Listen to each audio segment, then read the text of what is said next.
one-hit shutout in Knoxville to beat Tennessee. And then she pitched the finale, that sort of split game with the rain delay and the overnight and all that stuff. So Emily is on a roll hitting the postseason, and she said she feels like she's hitting her stride coming into this one.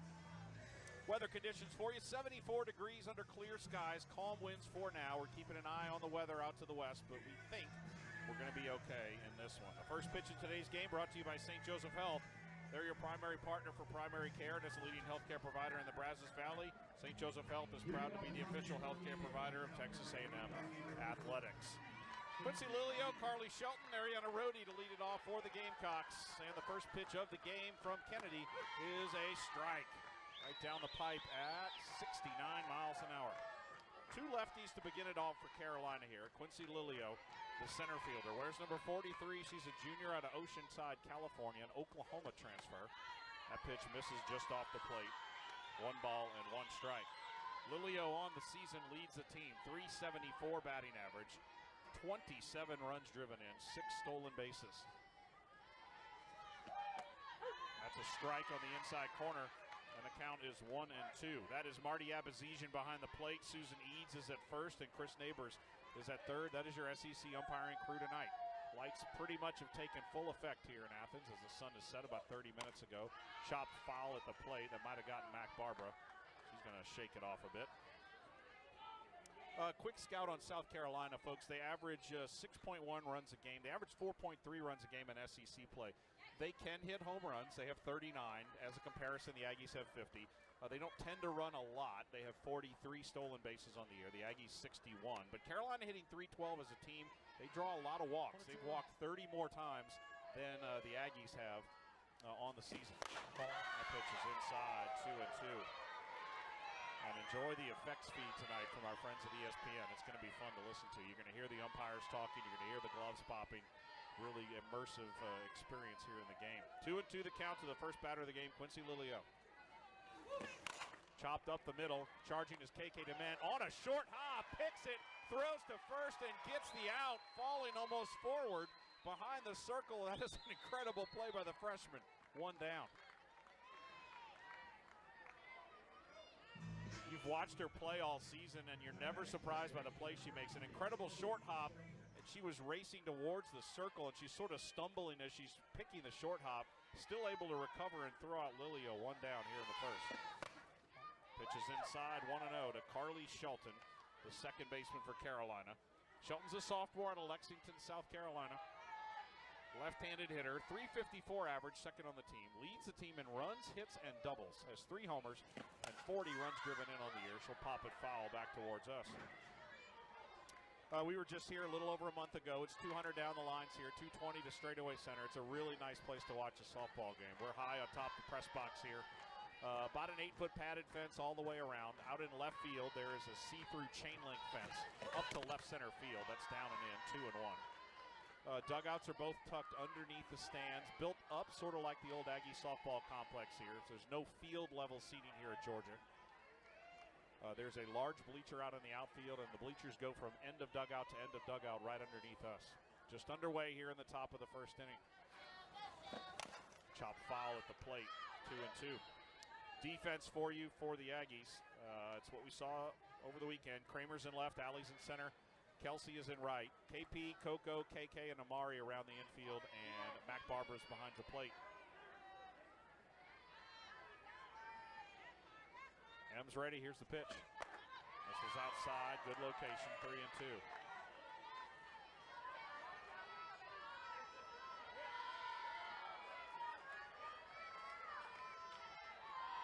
Aggies in their maroon pants, Lone Star tops, the white tops with the maroon numbers. Carolina in all black with the garnet trim and the white letters and numbers. Change up, popped in the air to center. Allie Enright's coming in. Has a beat on it for out number 2. We'll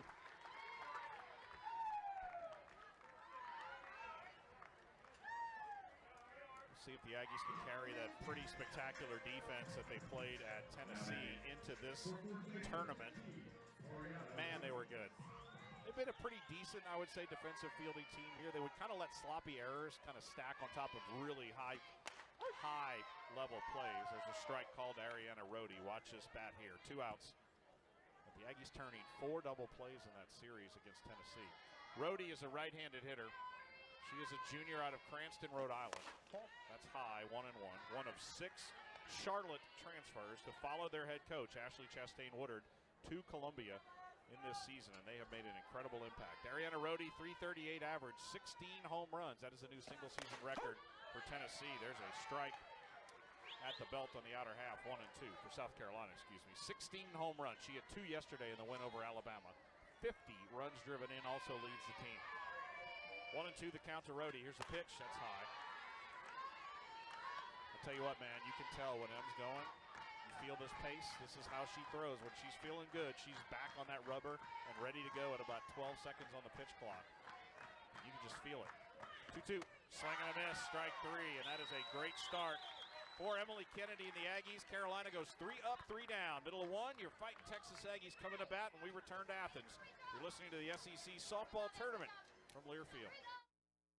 A&M men's tennis coach Steve Denton joined me on the Louie Bellina Show. Probably not many people know this story, but I was down in Corpus Christi at A&M Corpus Christi for a few years, and Bill Byrne was the athletic director. And, of course, I played at Texas, and you know, there was some question marks about a Longhorn coming to coach at Aggie Land in those days. But what I told Bill Byrne at the time was that if he gave me the opportunity to come here, that if Texas were to come calling, that I wouldn't leave. I'd stay here and continue to work with this team. And I didn't make that commitment, you know, to Bill Byrne. I didn't make it to Eric Hyman or Scott or Ross, or even Trev. I made that commitment to Texas A&M. And I've looked at this as, you know, God has a little bit of a sense of humor. Listen in weekdays 11 to 2 on the Zone, 1150 AM and 93.7 FM, thanks to CC Electric. Bottom of the first inning here on a beautiful night in Athens, Georgia. Texas A&M and South Carolina. Final spot in the semifinals of the SEC tournament on the line, and the Aggies will go up against Sam Gress, a 6th-year pitcher, a right-hander out of Harrisburg, PA. She is, again, one of these transfers from Charlotte. Gress on the year, 12-8 with a .295 earned run average, 39th appearance of the season. So she's appeared in 38 of the team's 54 games this year. 12-8, .295, one of the top save pitchers in the country, 5 on the year. They're going to use Gress and Jory Hurd almost interchangeably throughout this game. We'll see both of them almost certainly.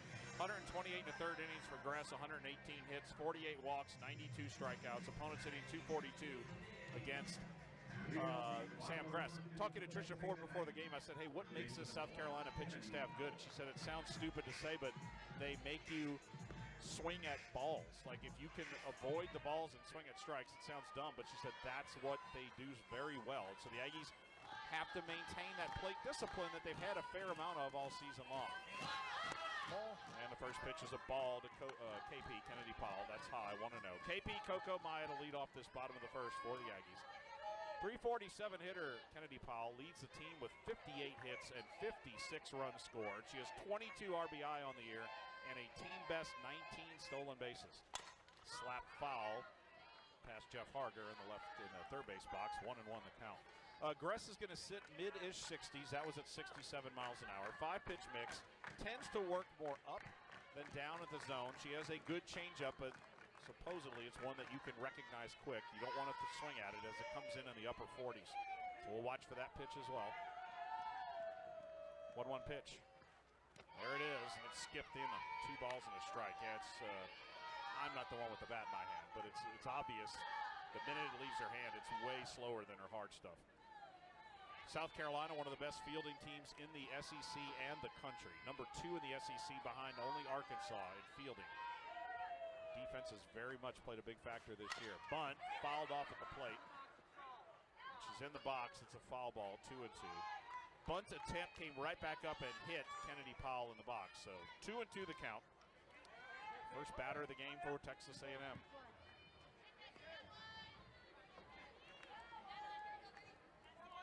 Aggies have only been to the semifinals of this tournament one time, and it was last year under Tricia Ford. 2-2.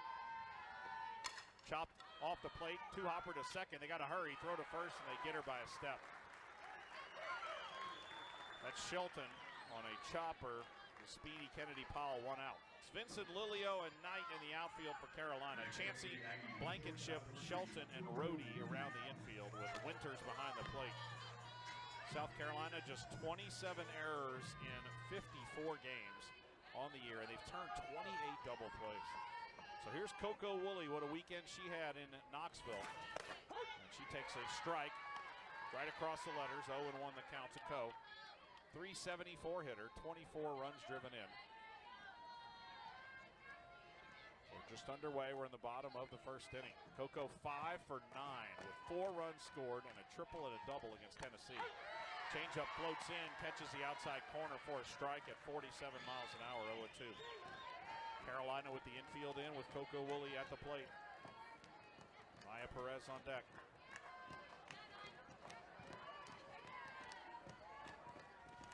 Rise ball, slap foul. That was up above the letters and well off the plate. Coco protecting there. So she's bringing the slap approach as she steps into the box here early in this ball game.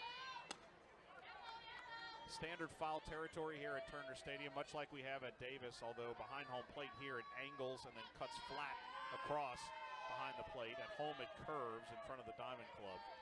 But down the lines, a lot of room here like we have at home. Coco slaps it foul towards the Aggie dugout. A&M's in the third base dugout here tonight. They are the home team.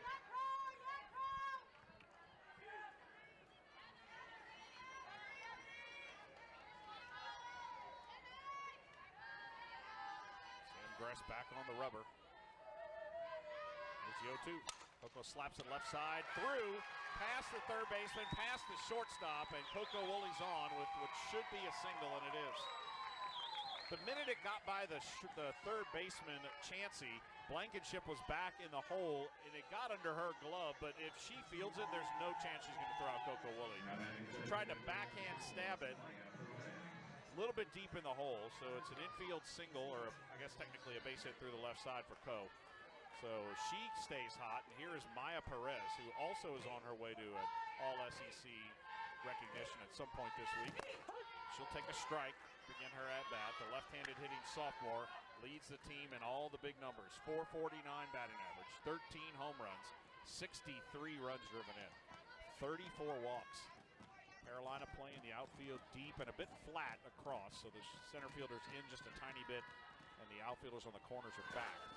Maya takes a strike, nice pitch on the inside corner at 68 miles an hour, and Gress attacking her, no balls and 2 strikes.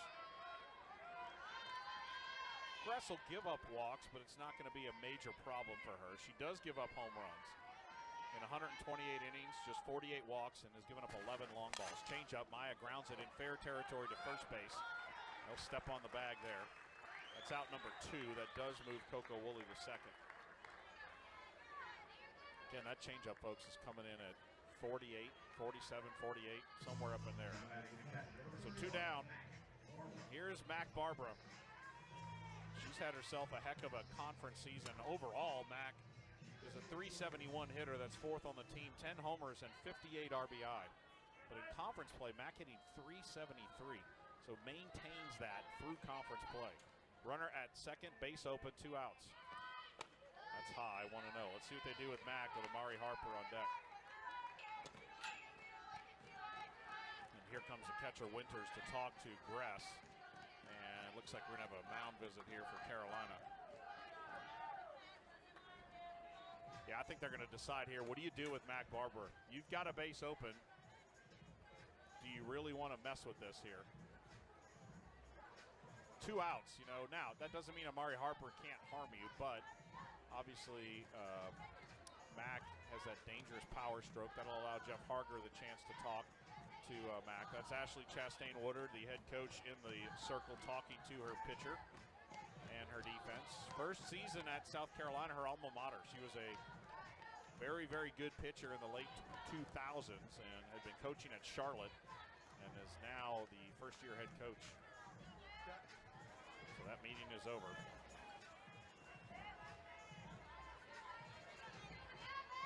And we'll see what they do here with Mac. 1-0 the count here with Coco Woolley at second, the outfield deep and the infield well back as well. All right, here we go. 1-0 the count. And they challenge her. Strike called. Inner half just above the knees. 1-1. One thing we have seen teams try to do is see if Mac can get herself out. They'll tend to pitch her kind of up, a little bit out of the zone, and see if she'll pop something out. Let's see what they decide to do with her here. They're attacking her. 1-1 pitch. Change up. Misses down and out of the zone. 2 balls and 1 strike. Anything in the green in the outfield is going to score Coco. So if Mac can just get the bat on the ball, get that done. 2-1 the count. 2 outs, runner at second, no score here in the bottom of the first. And she swings that one way up and out of the zone there. Big hack. She was trying to put that one into the night over here on the right side. 2-2. That came in about neck high by the time it got to her. 2 balls, 2 strikes.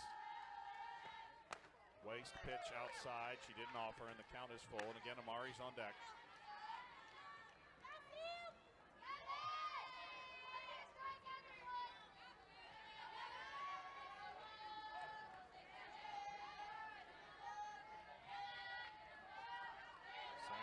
Ready, payoff pitch.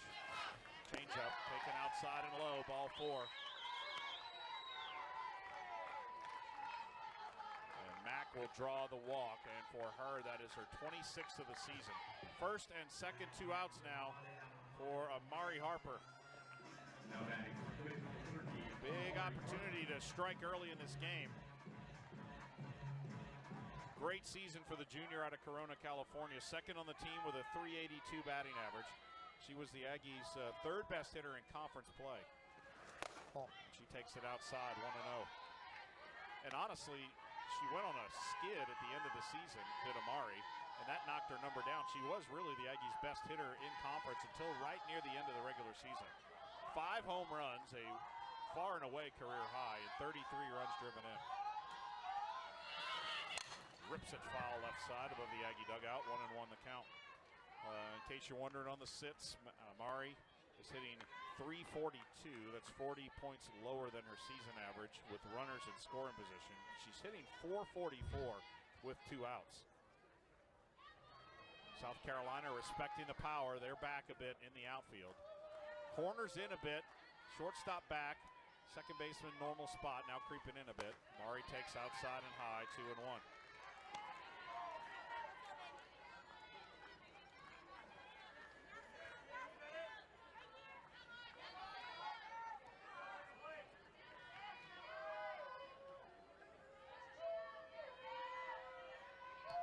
Deliberate in the circle is Sam Gress. Here's the pitch.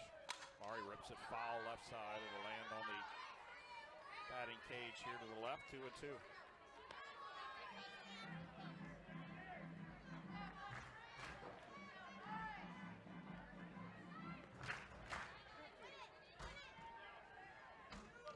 Aggies looking for a big early hit here in this ball game to take a lead on Carolina. We're in the bottom of the first.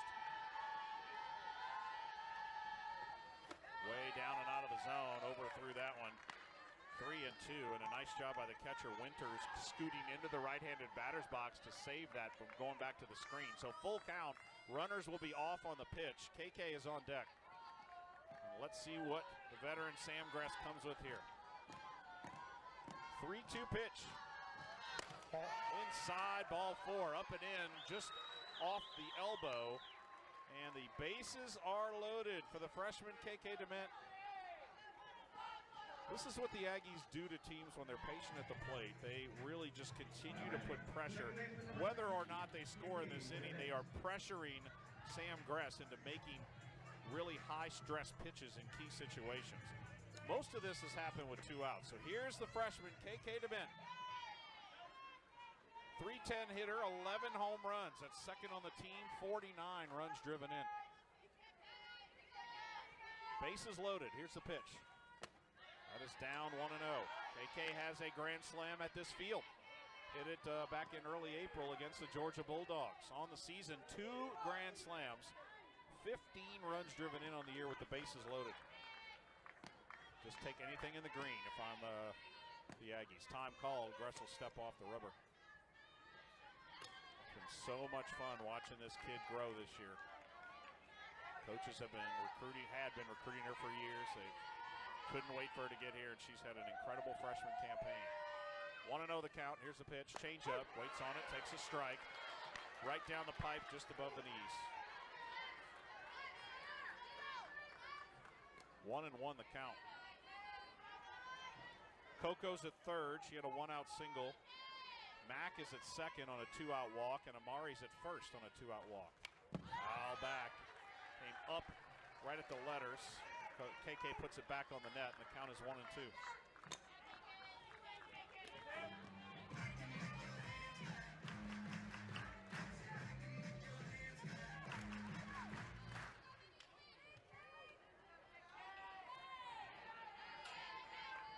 Big gap in left center as South Carolina has Vincent shaded towards the left field line. Here's the 1-2. Change up, waits on it. Little bloop, and it's right to the shortstop for out number 3. So the Aggies put a ton of pressure on Sam Grass. She does not break, and A&M will leave the bases loaded, and we'll head to the second. Scoreless here at the SEC tournament in Athens. Texas A&M and South Carolina. Back after this. This is Aggie softball from Learfield. They're not just the Aggies, they're your Aggies. Customize your Wells Fargo debit card or open an account today and show your Aggie pride with every purchase. Get started at wellsfargo.com/Aggies. That's wellsfargo.com/Aggies.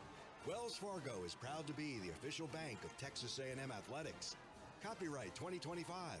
Wells Fargo Bank N.A. Member FDIC.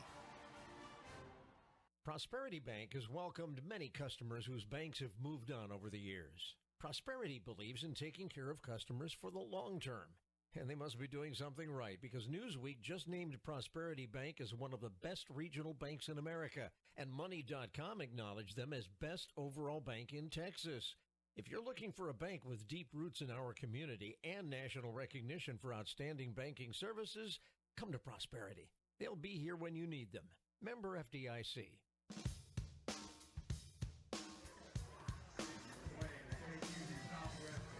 12-Man Foundation is the official fundraising organization and ticket provider for Texas A&M Athletics. Support a 75-year legacy and help shape the future of Aggie Athletics by donating today at 12manfoundation.com. Quarterfinals of the SEC softball tournament. Aggies and South Carolina are scoreless. Both of these teams will host a regional, and the Aggies will be a top seed. Frankly, they're going to be 1, 2, or 3, honestly, in the NCAA tournament. Carolina right now probably on the bubble of a top 8 seed. I've seen projections having them at 8, 9, 10, somewhere in there, but wins over the Aggies and maybe Texas tomorrow would go a very long way for their resume, which is also very good at this point. NCAA selection show, by the way, 6 o'clock on Sunday night on ESPN2. Ticket holders, season ticket holders, you, I think, have already been contacted by the 12-Man Foundation. If you haven't already, you will be, to see if you're interested in the tickets for the regional. The regional will be next weekend, Friday, Saturday, Sunday at Davis Diamond. And the Aggies, if they were to win that, would host the Super Regional round as well. There's a swing and a miss by Lexi Winters to begin the second inning. 4, 5, and 6 here for South Carolina in the second inning. So again, that selection show Sunday at 6. We'll see who's coming to Aggie Land for another regional. That's high. And the count is even. Lexi Winters is a junior out of Lexington, South Carolina, another Charlotte transfer, 329 hitter, 5 home runs, and 45 runs driven in. 2-1 as that one is taken low. South Carolina already has a win under their belt here in Athens. Yesterday, 6-2 win over Alabama. They were down 2-0 going to the bottom of the first for South Carolina. There's a swing and a miss and a pitch up in the zone. Then they scored the final 6 runs of the game. They scored 1 in the first, tied the game with a single run in the third, and then Ariana Rhodey, who Emily struck out to end the first inning, hit a 2-run homer in the 5th and a 2-run homer in the 6th. 3-2 as that pitch is taken high from M at 69 miles an hour. Sam Gress, the pitcher for this game through the first 4 innings yesterday, did not factor in the decision as Carolina beat Alabama pop foul here on the right side. They had just played Alabama to end the regular season. They actually took 2 of 3 from Alabama and then turned around and had to play them in the tournament. Aggies did not face South Carolina this year in the regular season. They've won 4 straight against the Gamecocks. The last 3 between these two schools. Again, different coach on the Carolina dugout, but the last 3 were one-run victories. Last year, the Aggies opened SEC play at Davis-Time and they won 3. They swept South Carolina. That's down ball 4, overthrew that one. And Winters draws a leadoff walk here in the second. The Aggies swept South Carolina, and then they faced them in this SEC tournament and beat them. So 4 straight wins in this series, which has been very streaky, back and forth, but streaky over the last, I'd say, 6 or 7 years. All right, here's Ella Chansey, the third baseman, right-handed hitter. And Emily misses the first pitch down, 1-0. Chansey is a senior out of Athens, right here in Athens, Georgia, another Charlotte transfer. 309 hitter, 2 homers, 34 runs driven in. Grounded to second slowly. They'll only have a chance for 1 out, and KK will go to first. So that serves essentially as a sacrifice. So the leadoff walk is at second base, 1 out here in the second. We are scoreless.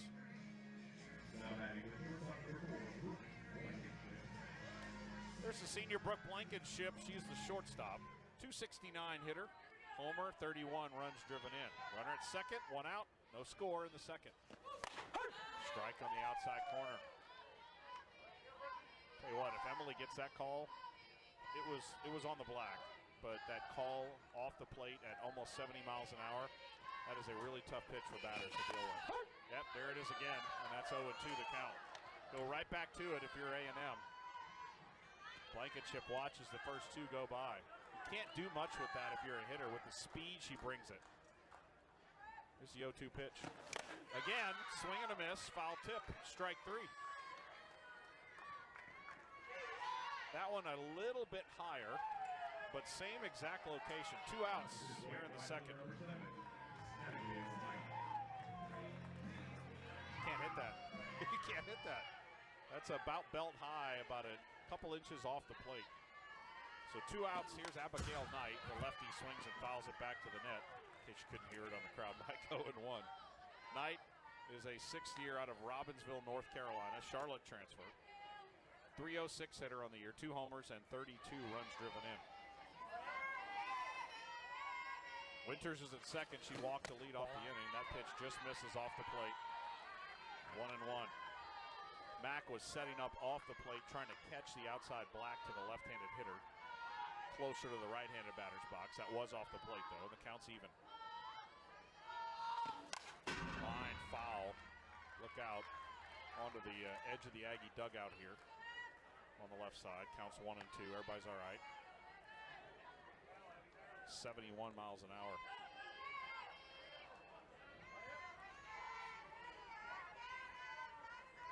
One and 2 the count tonight.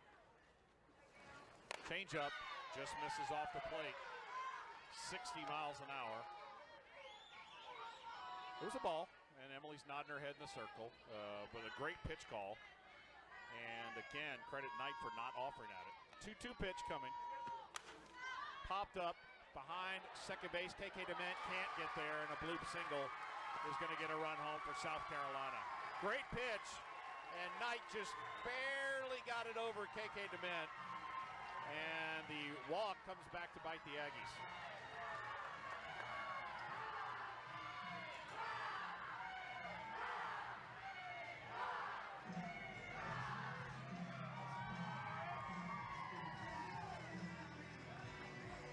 So the Aggies drew 2 walks in the first inning and weren't able to cash in, and South Carolina able to bloop one into the outfield to drive home the game's first run. 1-0 Carolina leads it. First pitch is a ball to Emma Sellers. For Knight, that's her 33rd RBI of the season. Sellers, 304 hitter, 9 runs driven in, right-handed batter, and that pitch is high on the outside part of the plate. 2-0 the count. Now Kennedy can't get frustrated here. She has to flush that run and work through this inning and get back in that dugout. 3-0. We've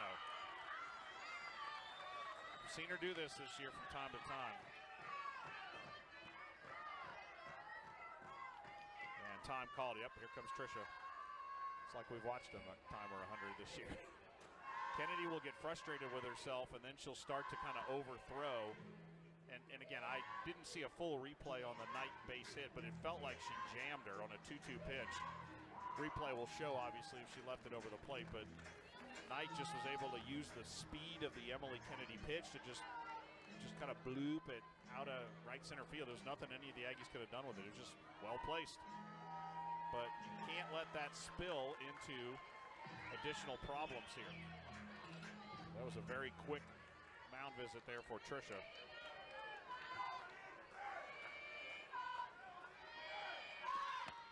Ball four, took low. So second walk of the inning.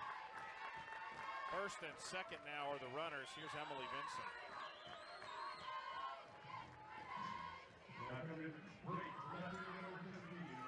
Amari Harper coming over to have a very quick word with her pitcher. Here's Vincent, right-handed batter, senior out of Elgin, South Carolina. Right down the pipe, strike one. Vincent on the year, a 200 hitter, 2 homers, and 11 runs driven in. Hitting a little bit better than that in SEC play. She hit 239 against league opponents. Fouls it back to the screen. Well, that definitely wasn't 50 miles an hour. Let's try 70. Yeah, that's better. 0-2 the count.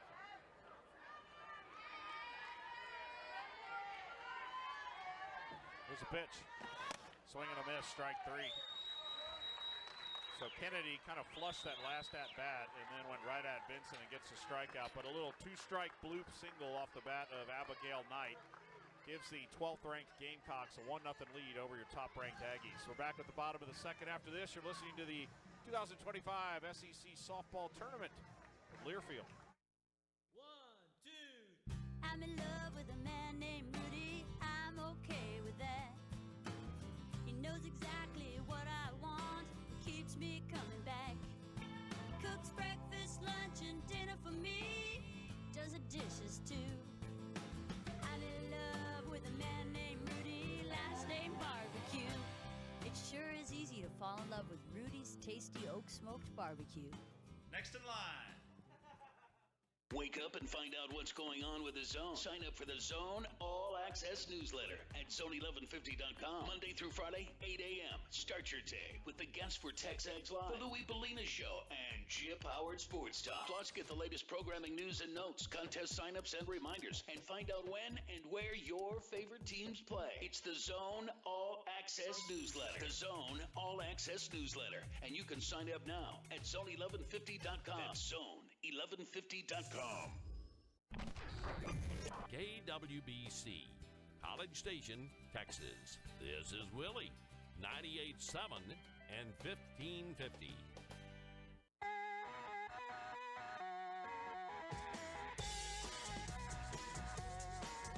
Past the 9 o'clock hour here on the East Coast with our producer Daniel back at the Bryan Broadcasting Studios. This is Matt Simon with you here as your Aggies and South Carolina battling for the final spot in the SEC semifinals, which will take place tomorrow. 1-0 South Carolina as we head to the bottom of the second inning. Semifinal matchups tomorrow starting at 4 Eastern, 3 Central. Number 1 Oklahoma against number 5 Arkansas. Following that, the winner of this game will get number 3 Texas. Championship game scheduled for 4 Central, 5 Eastern on Saturday. The winner gets the automatic bid into the NCAA tournament, but none of these teams have to worry about that. The SEC having an historic season. They are going to have at least 6 top 8 seeds, if not 7 top 8 seeds in the tournament. They're going to have like 9 hosts. What a year for this league. Ball 1 to Allie Enright to begin the second inning. This is the bottom 3 in the Aggie order. Allie, the senior, is hitting .285, 7 home runs, and 36 runs driven in.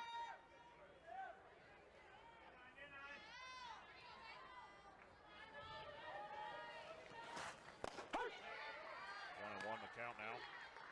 Not a lot of Aggies have what I would call quite a bit of SEC tournament experience. Part of that is due to the fact that the Aggies have only won 2 games here ever, but also just with the roster turnover that they've had. Allie's one of them. Played now in her 3rd season in the SEC tournament. Changeup floats in, called a strike. Credit the catcher Winters for sucking that back up into the zone. It looked a little low there. Marty Abazizian behind the plate definitely has a lower zone today. So the Aggies and the Gamecocks are going to have to adjust to that. Here's a 1-2 pitch. Oh, that's high.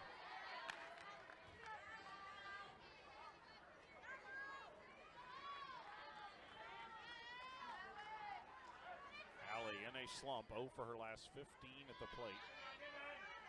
Trying to break out of it. When she does, she tends to really blow up. Swing and a miss, strike 3. Drop ball off the plate. She chased it. That's out number 1 here in the second. 1-0 Gamecocks. That'll bring up Kramer Eshte, the senior.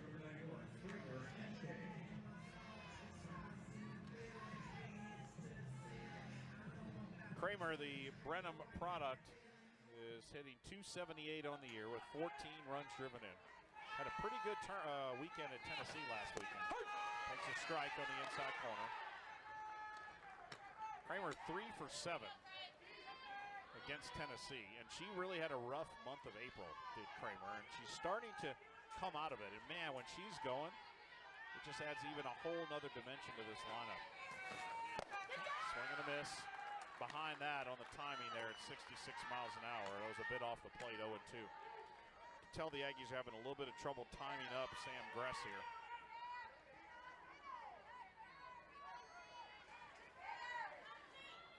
1 out, nobody on here in the bottom of the second inning. Fouls it off left side. Kramer has 2 career hits at this tournament. Scored a pair of runs as well. She's very close to passing 100 career runs scored and 100 career hits. Needs just 3 of each. Let's get them both tonight. That's a called strike 3, pulled back into the batter's box by the catcher Winters. Back-to-back strikeouts for Gress, 2 outs.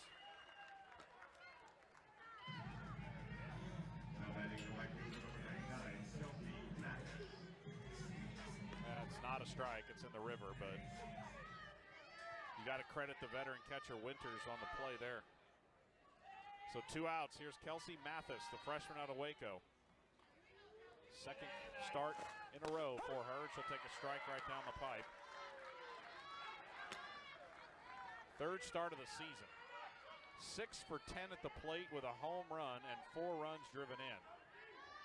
Homer and another hit came in that Tennessee series last weekend in Knoxville. First career home run for Kelsey.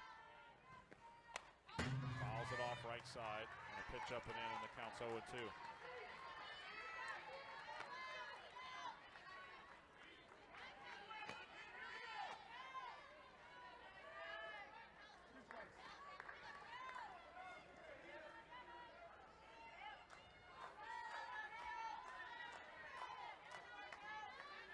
No balls, 2 strikes to the freshman, 2 outs.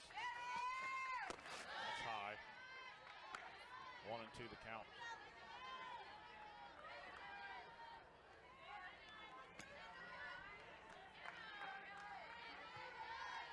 Carolina with a bloop single with 2 outs in the second inning. It's the only run of the ball game so far. Each team with a hit. Changeup, floats in high. 2-2. Because it comes in slow doesn't mean it's a strike. Was up. Definitely a low zone for Marty Abazizian. You could tell that was just at or below the letters on the freshman Kelsey Mathis. 2-2 pitch. Foul ball right side.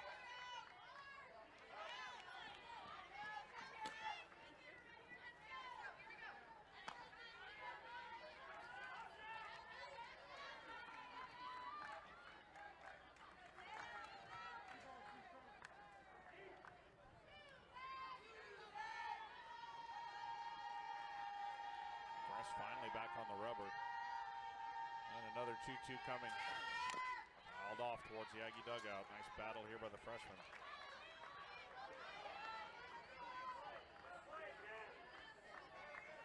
Riding a 4-game hit streak, but it's definitely a weird one because it stretches way back because so many times she's been used as a pinch runner. But a hit in the last 4 games in which she's gotten an at-bat. Changeup, just got a piece of the bat on it and pushed it towards her own dugout to stay alive. Kelsey was 2 for 2 with that home run against Tennessee. 3 runs scored. She also drew a walk.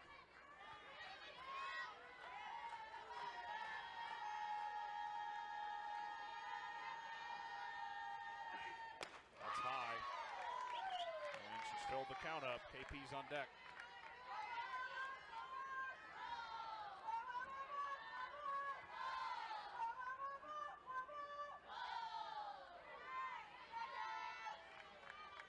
So the payoff pitch coming here from Sam Gress to the freshman Kelsey Mathis.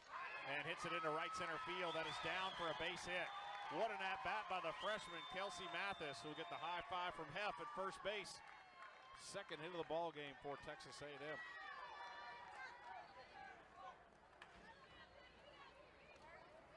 was a heck of an at-bat there. That was right down the pipe on the outer half, and Kelsey was waiting on it. So here's Kennedy Powell. Grounded out to second base in the first inning.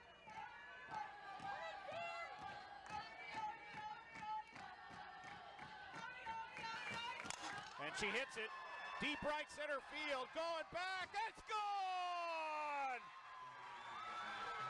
Kennedy Powell onto the SEC Network set in right center. Aggies take the lead.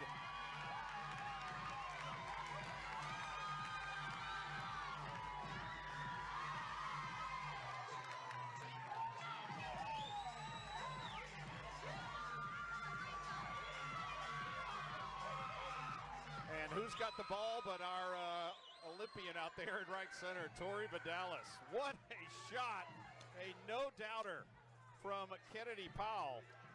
How about, let's see here, career home run number 4. First of the season for her. 2-1 Aggies. And there's a bunt by Coco Woolley. It's perfect. Everybody safe, throws it into right field. Coco's going to stay there. Good job by the right fielder, Knight. Backing that ball up. If she's not where she's supposed to be, Coco is at least a third, if not home on that one. So an infield single for Coco Woolley on the first pitch. Perfect bunt, folks. Perfect. 15 feet in front of the plate.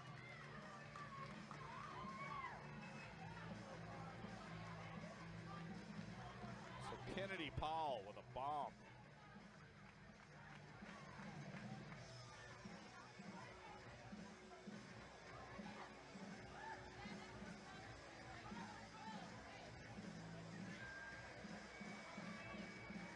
Tell you what, too, we got a visit here, by the way, from Ashley Chastain Woodard.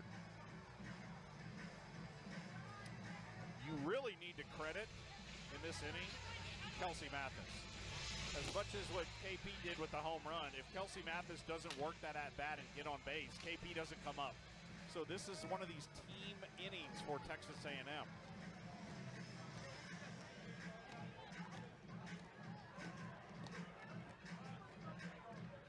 2-1 Aggies. That home run, by the way, number 51 of the season for A&M, and it comes with 2 outs. Maya Perez at the plate. This is one of these scenarios where maybe you can think about running Coco Woolley. If she somehow gets thrown out, then Maya leads off the inning. If she gets to second base, then Maya either gets walked or gets pitched to here with Mac Barber on deck. We'll see. Winters has thrown out 8 base runners on the season. Maya's 0 for 1 in the game. 2-1 Aggies. Change up, runners going. Throw down to second, not in time. Coco slides in under the tag. That was a stolen base. And for Co, that's number 15 of the season. And you wonder if maybe the Aggies knew a change was coming there. Runner at second. 2-1 Aggies here in the bottom of the second inning. Base open. Maya waits, lines it down the line in left field. That is going to hit off the wall. That's a home run. It is. Home run. Maya Perez lined it off the camera platform just over the fence. 2-run shot down the line. It's 4-1.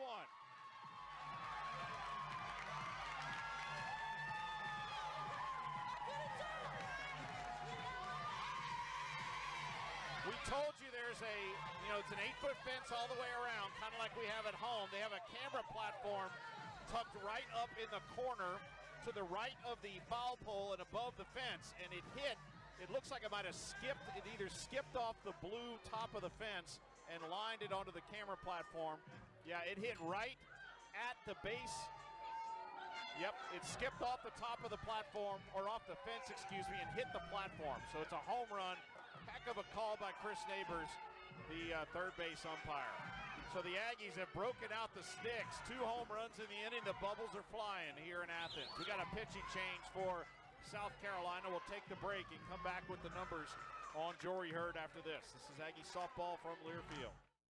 Howdy, this is Amanda Hernandez, Assistant Athletics Director for Student Athlete Engagement. As the Bank of Doing, an official sponsor of Texas A&M, Wells Fargo is supporting our student athletes on and off the field. With interactive financial health curriculum and empowerment resources, Wells Fargo has a game plan for the full student athlete experience, from their first semester on campus through graduation. Learn more about what Wells Fargo is doing to put people and communities first by visiting wellsfargo.com/impact.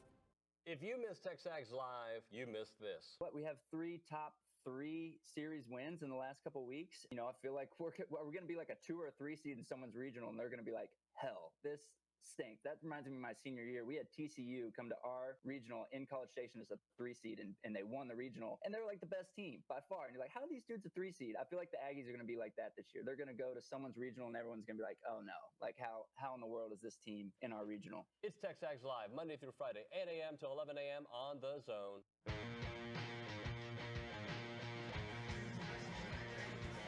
If you stepped away from the radio for the last few minutes, folks, and you're wondering what happened, I get it, because it was, let's see here, 1, 2, 4 pitches ago, it was 1-0 South Carolina. It is now 4-1 Texas A&M. And we have a new pitcher. Jory Hurd in to pitch for South Carolina. The Aggies leading at 4-1. Jory, a veteran, no question. We've seen her in a Carolina uniform before. Junior right-hander out of Algonquin, Illinois, on the year, 16-3 with a 2.75 ERA. This is her 38th appearance. 122 innings of work, 109 hits, 38 walks, 103 strikeouts. Opponents hitting 233 against Jory Hurd.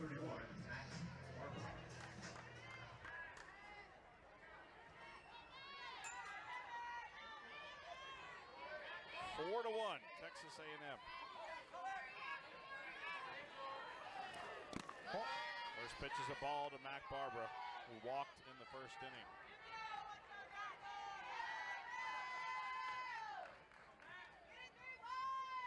Think about this inning, folks. This is one of the wilder innings that we've seen all season. 1-1 the count to Mac. Allie Enright strikes out on 5 pitches.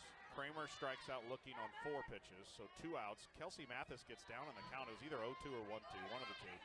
Works the count full, fouls off some pitches, gets a base hit. Ball down. I don't even have to tell you where the ball is. Marty told everybody. It's down, 2-1. Next pitch, Kennedy Powell, 2-run homer. Next pitch, bunt single, Coco Woolley. Second pitch of Maya Perez's at bat, line drive, 2-run homer. That's down, 3-1 the count. Jory Hurd, by the way, 4-pitch mix, is going to tend to work more east to west than up. Hard stuff in the high 60s. That was at 67. And has a change. It sits in the upper 50s. 4-1, Texas A&M. Hard ground ball right side. Under the glove of the first baseman who was trying to backhand it. Rhodey. A very rare error, I believe. We'll see how they score it, but a very rare error for South Carolina. Yep. She was in the hole. I'd call it routine, but she's trying to backhand, kind of field it, reaching across to her open hand side with her glove, and it just went right under her glove. So for her, that is only her second error of the season. Keep the foot on the gas pedal if you're the Aggies here. Here's Amari. Amari walked on a full count pitch in the first inning.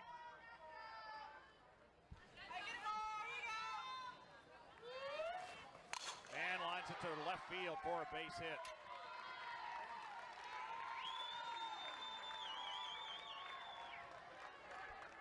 This is what makes this line, when this lineup's clicking, man, it makes it so hard because they're hunting. When they are locked in at the plate, they're hunting stuff to hit, but they're also patient enough to wait on bad stuff. Yes, they will swing at stuff out of the zone. Yes, they'll pop things up, but for the most part, they start to just feed on top of each other. Look at this. This is just a crazy inning, man. Again, Kelsey Mathis is down on the count. 0-2, 1-2, whatever it was. And now, yeah, you just keep it going. Here's another power hitter at the plate, Kei Dement.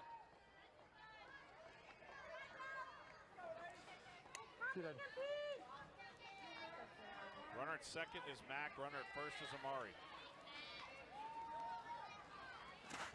Side 1-0.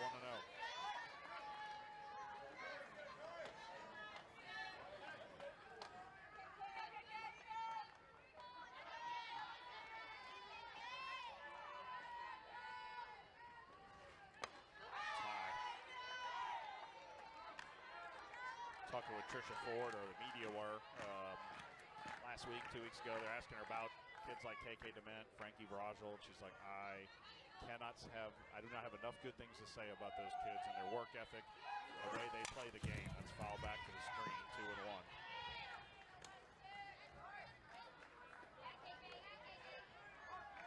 2-1. KK might have my favorite swing on the team, honestly, because she's not a big kid at all, but she generates so much power with the way she swings, and the ball just jumps off that bat. For a freshman to be second on the team in homers. Ground at the third, kicked off the body of the third baseman on a high hop. Everybody's safe. That's an error. Chancey, the third baseman, waited on it. It kind of took a little bit of a high hop and hit her right on the kind of the sternum. Yeah, it took a little bit of a high hop, but she let the ball play her and didn't go get it. Trainer's going to come take a quick look at her, but it hit her right on, so they have Carolina written across their chest. Yeah, okay, it got her right, kind of where the Adam's apple would be. Right there. Looks like she's all right, though. It took a goofy hop, but you have to go get that ball if you're her. And the Aggies have batted around here in the second inning. What an inning. This is crazy. Yeah, Mathis was down on the count 0-2. Swung at a pitch, fouled a pitch off. Took 2 balls. Fouled 3 2-strike pitches off. Then took another ball and then got a base hit. Here's Allie. Strike called. Allie struck out to begin this inning against the starter, Sam Gress. Gress, by the way, an inning and 2/3, 5 hits, 4 runs through 51 pitches. And a strike called on the inside corner, 0-2.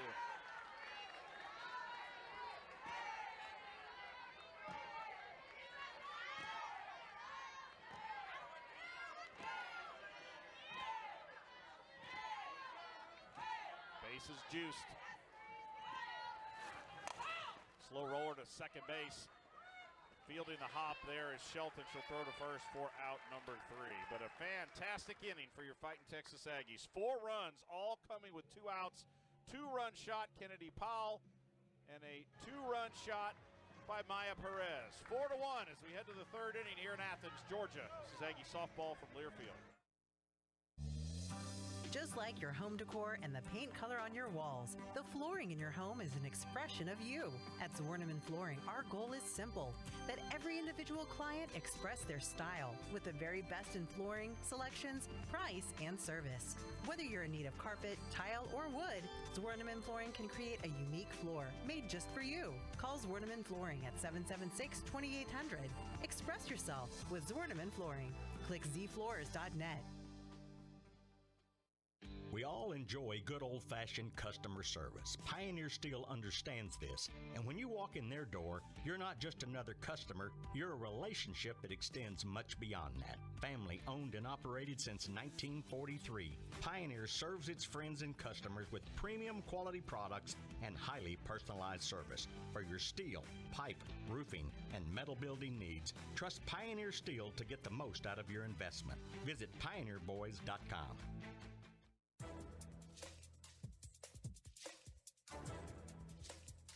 This copyrighted broadcast is an exclusive presentation of Learfield under the broadcasting rights granted by Texas A&M University. Reuse of this presentation is prohibited without the expressed written consent of the university and Learfield. Announcers are provided by Learfield and approved by the university. Integ, the official printer of Texas A&M Athletics, provides customer solutions for all your game time promotional products, wearables, signs, print, and direct mail needs, all within one team of skilled players. Learn more about their winning culture and playbook of services at integdoes.com. Integ says Giga Maggies. And your Aggie baseball team is home for the final time this season, starting tomorrow. Missouri Tigers, Friday, Saturday, and Sunday at Bluebell Park. 12thman.com/baseball tickets to get your seats now. Senior Day is Saturday for that one. 6 o'clock, 2 o'clock, 1 o'clock, I believe, your start times as well. Quincy Lilio swings and misses at the first pitch for strike one. This is the top of the Carolina order. Next pitch is high, 1-1. Lilio was retired on a really nice play by by KK Dement rather at second base to begin the ball game. 4-1 Texas A&M. Chopped up the middle over the head of Emily Kennedy. Coco's got it in front of the bag, and she'll throw her out. Texas A&M in the SEC tournament, they are 2-10 all time. And the Aggies' only 2 wins come against South Carolina. Just incredibly random. They came in the last 3 seasons, 2022 and 2024, both coming against Carolina. Foul back off the bat of Carly Shelton, who's 0 for 1 in the game. But what's interesting is you start to shift the mindset of the team and the program. Aggies 10 losses here at this tournament. 7 of them have come by 2 runs or less. 3 of the 10 have come in extra innings. That's hit well to right field. And Kelsey Mathis is going to turn and watch that hit off the scoreboard.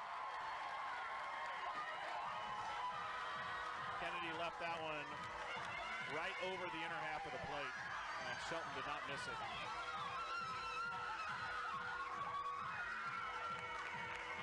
Fourth of the season. 6-2 or 4-2 our score.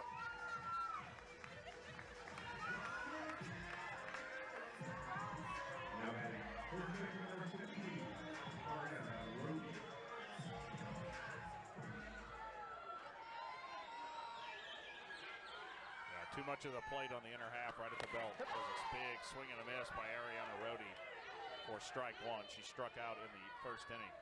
So 4-2 Texas A&M. We've had 3 home runs in this ball game already. Tie. Rhodey, 336 as she stands in. We told you in her first at bat, she is now the all-time single season home run leader at Carolina. Hit 2 yesterday. That's a strike, 1 and 2 the count.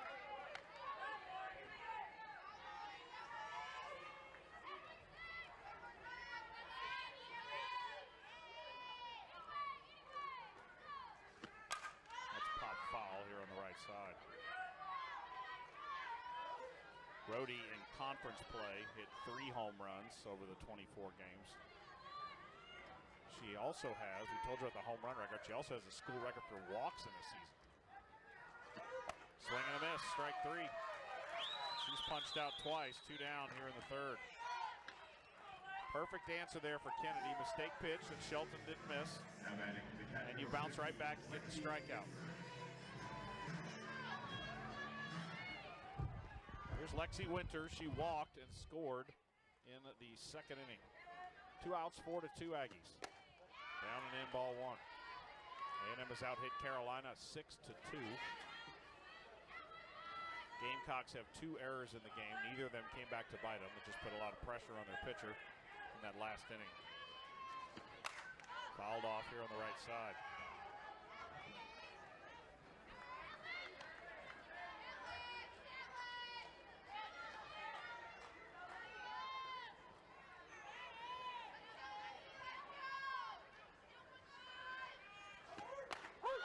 Busts her right down the pipe there. Takes her a strike, 1 and 2.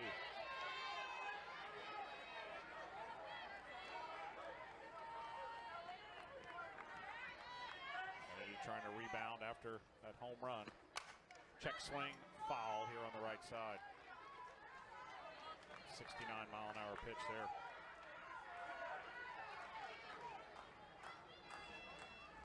Next half inning, we'll go over the tournament for you up to this point. This is the final spot to remain in the semifinals of this tournament, which will take place tomorrow. Popped up, foul territory. It'll carry over into the bleachers.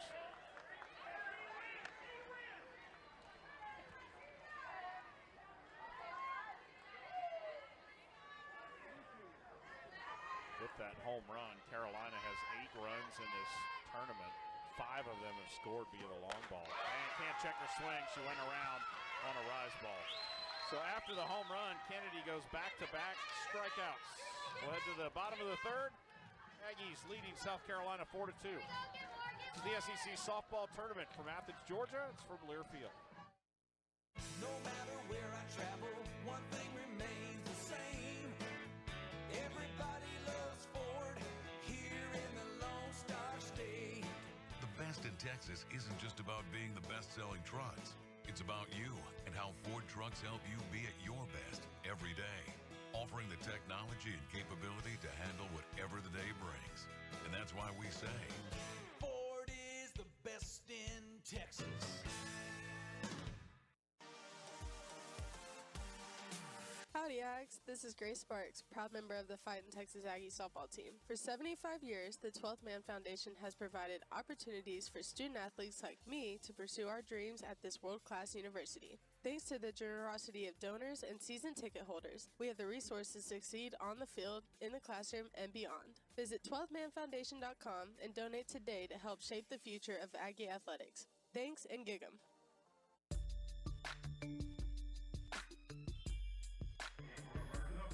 Comprehensive coverage of college baseball and softball all season long. Tune to Sirius XM College Sports Radio, channel 374 in the car, and on the all-new Sirius XM app. Cheer along online with the app and listen to your favorite team anywhere. Get a free trial today at SiriusXM.com/SEC Radio 2025. Fans, your defending national champion women's tennis team hosts UCLA tomorrow, 2 o'clock.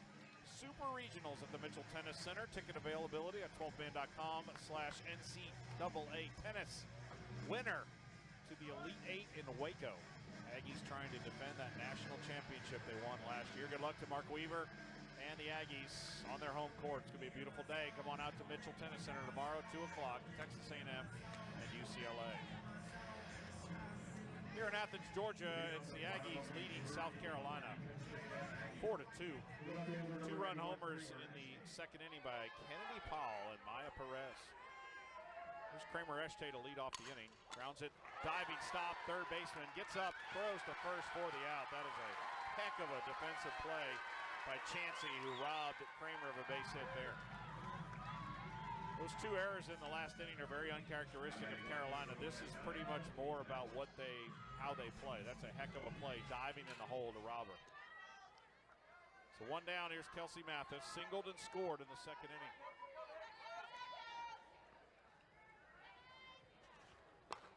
It's a strike. SEC tournament today. This is the 4th and final quarterfinal game. Had a couple of upsets in the tournament. One mild, one not so mild. 1-1 as that pitch is taken down. In the second round on Wednesday, 6th-seeded, Florida, who is actually in contention for the #1 national seed of the tournament, lost to Ole Miss in 8 innings. So that's really the biggest upset we've seen so far this season, or this weekend rather. Strike call to Kelsey, 1-2. Today, top seed Oklahoma defeating 9-seed LSU 4-1. Sam Landry with a 1-hitter. Sid Sanders, 3 RBIs in the game, including a 2-run homer for the Sooners. They will face Arkansas, the 5-seed Razorbacks, who are red hot right now.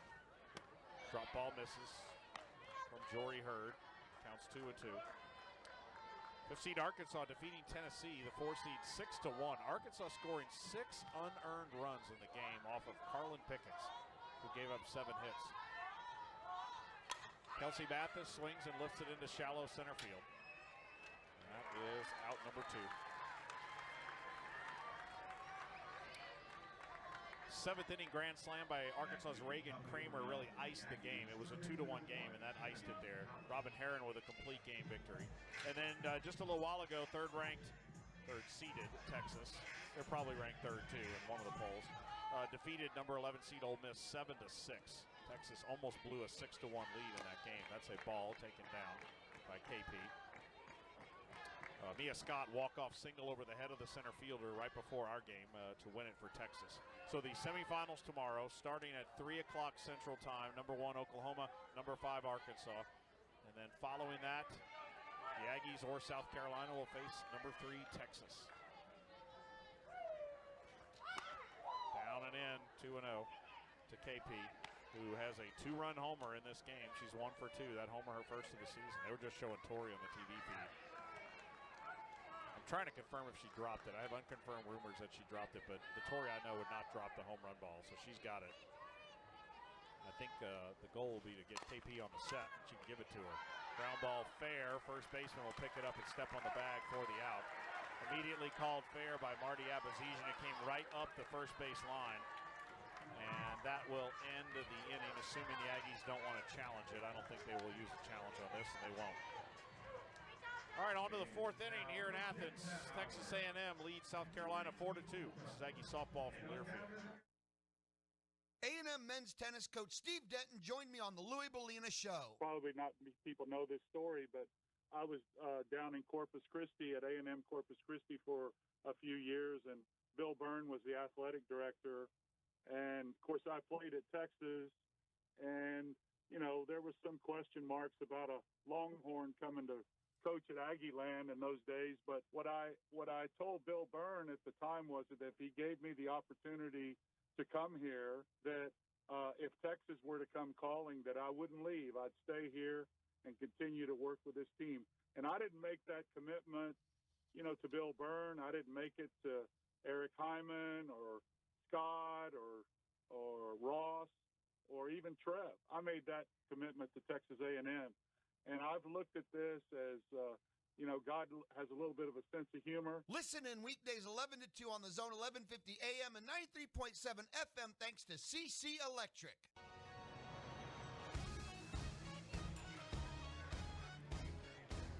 Madame Paletta Tequila serves up smooth flavor, 100% premium blue agave infused with tamarind, pineapple, or grapefruit, perfect for tailgates, toast, and the 12th man. Find your closest retailer at MadamePalettaTequila.com. Madame Paletta, proud partner of Texas A&M Athletics. Please enjoy responsibly. Imported by Jobu Beverages, Dobbs Ferry, New York. 4-2 Aggies as we head to the top of the 4th inning. We're on the campus of the University of Georgia in Athens. Georgia has been wonderful hosts in this tournament, which got underway on Tuesday.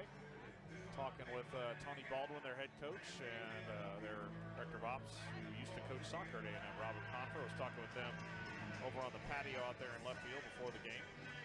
They have done a heck of a job. The grounds crew's done a wonderful job as well. This tournament moves around campus to campus each year. Next year, it'll be in Lexington, Kentucky. You got a ways to wait for it to rotate back around to Davis Diamond, 2031.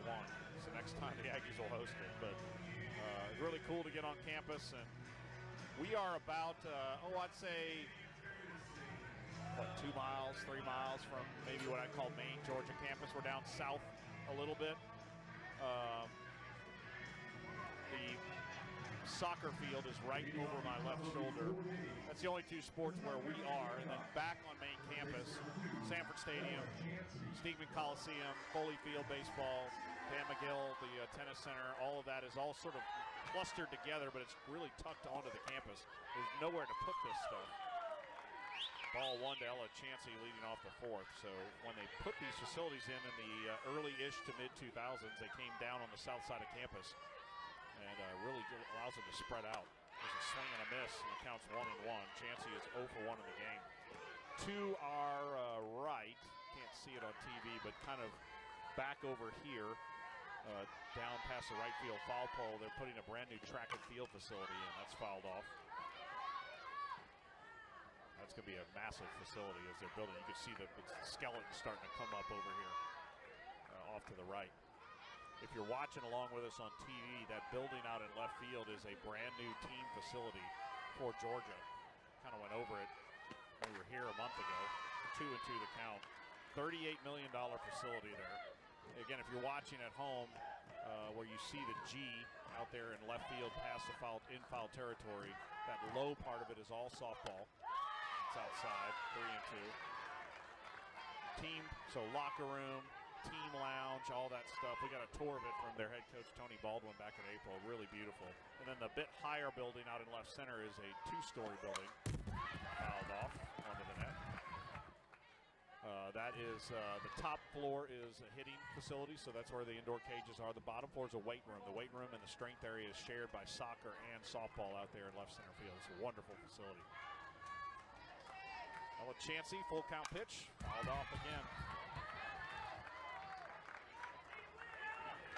South Carolina 40-14 entering this game. Their first 40-win season since 2018, and it's year one under Ashley Chastain Woodard.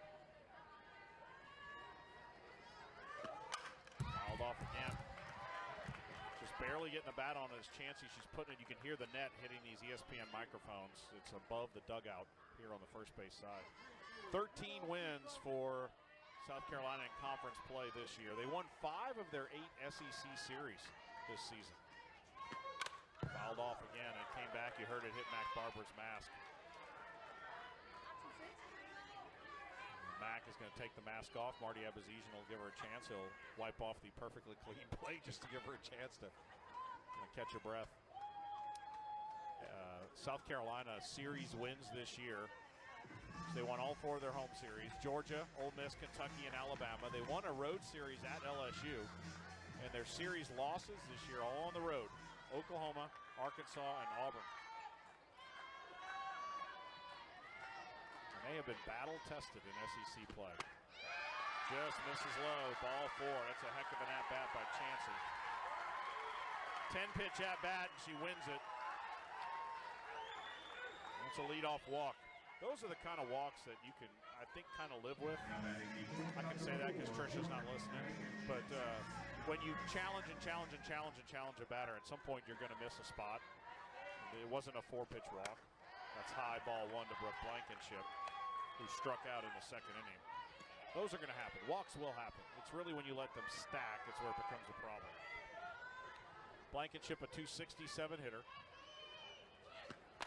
Swing and a miss, really delayed swing. She swung as it pretty much got right by her. The count's 1-1. 4-2 Aggies if you're just checking in with us. We're in the top of the 4th inning. Got started at 8:30 at night. Bunt attempt comes back foul onto the net.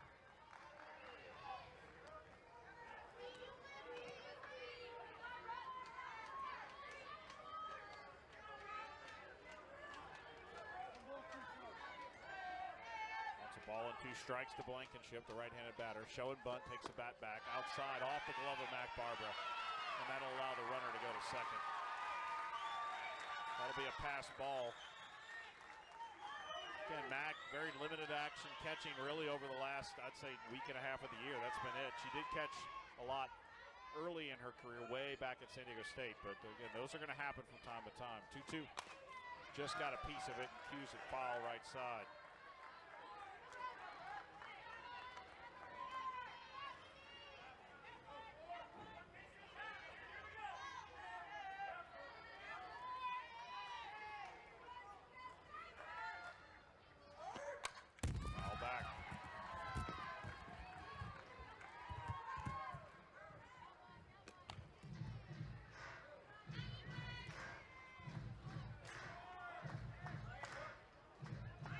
The Aggies, you feel pretty good about where you are. I just feel like it's a good mojo in this game, but you're only up 2. Outside, misses, and the count is full. This is the tying run at the plate, and it's only the 4th inning, but you still have to be careful. I think that big punch the Aggies threw in the second inning, you'd also left some runners, you had momentum. Got to make sure you don't give it back to Carolina. Line foul off the face of the Carolina dugout. And for the second straight hitter, we're having a long at-bat here with a lot of 2-strike foul balls. 10-pitch at-bat to Ella Chansey, who stands out at second. And Blankenship now, let's see here, this will be her 9th pitch of her at-bat. Nobody out, top of the 4th, the Gamecocks at the plate. KP's in a bit at 3rd. Amari's now creeping in just a tiny bit at first. Outfield shaded a bit to the right.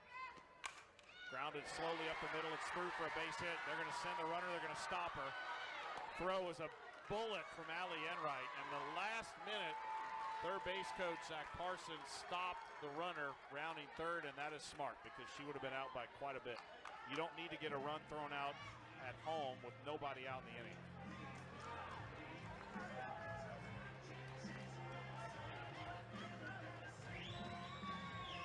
Just rolled it past the second base bag on the right side. First and third, nobody out for Abigail Knight, who blooped a single into right center field in the second inning.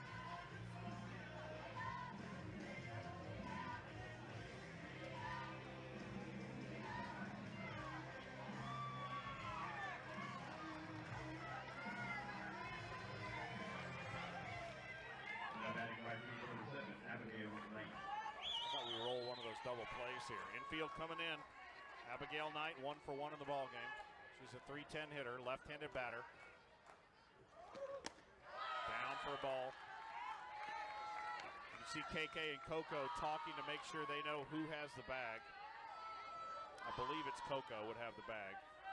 She's talking to Kennedy Powell. Kennedy Powell kind of setting the defense here. Here's the pitch. Grounded to second base. KK, will tag the runner who tried to run out of the baseline. She's out. Called out by Susan Eads. A run will score. She ran way out of the baseline into the middle of the field. I don't know if Ashley Chastain Woodard's going to try to review this, but at some point you have to stay in some level of the baseline here. Run is home regardless. She's trying to see if there was a tag. KK DeMent is going to run over and swipe tag her here. If she got her on the hair, but she's a good 5 feet inside the baseline here. Yeah, she got her on the hair, so she's out. And let's see if Carolina wants to use she got the ponytail hanging off her back there. Let's see if Carolina wants to use a review here. It will get a run home regardless of this decision.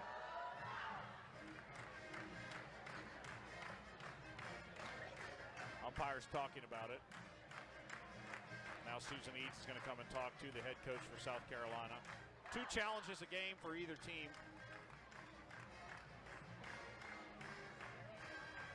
You can see them talking. And they're going to let it go. Yeah, she touched her on the, you can see her ponytail, which hangs all the way down across the back of her jersey, moving as KK got her. And I think if I'm South Carolina, smartly don't burn a challenge there. You don't want to use it. So 4-3 is our new score. Runner at first.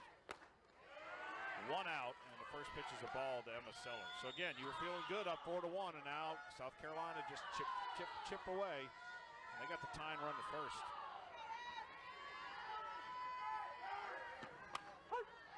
1-1 the count to Sellers, who walked in the second inning. Sellers is a .304 hitter.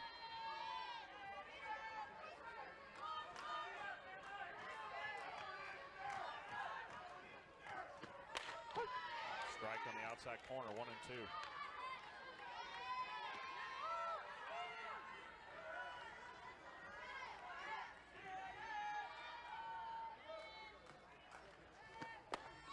Base pitch outside. Count is even.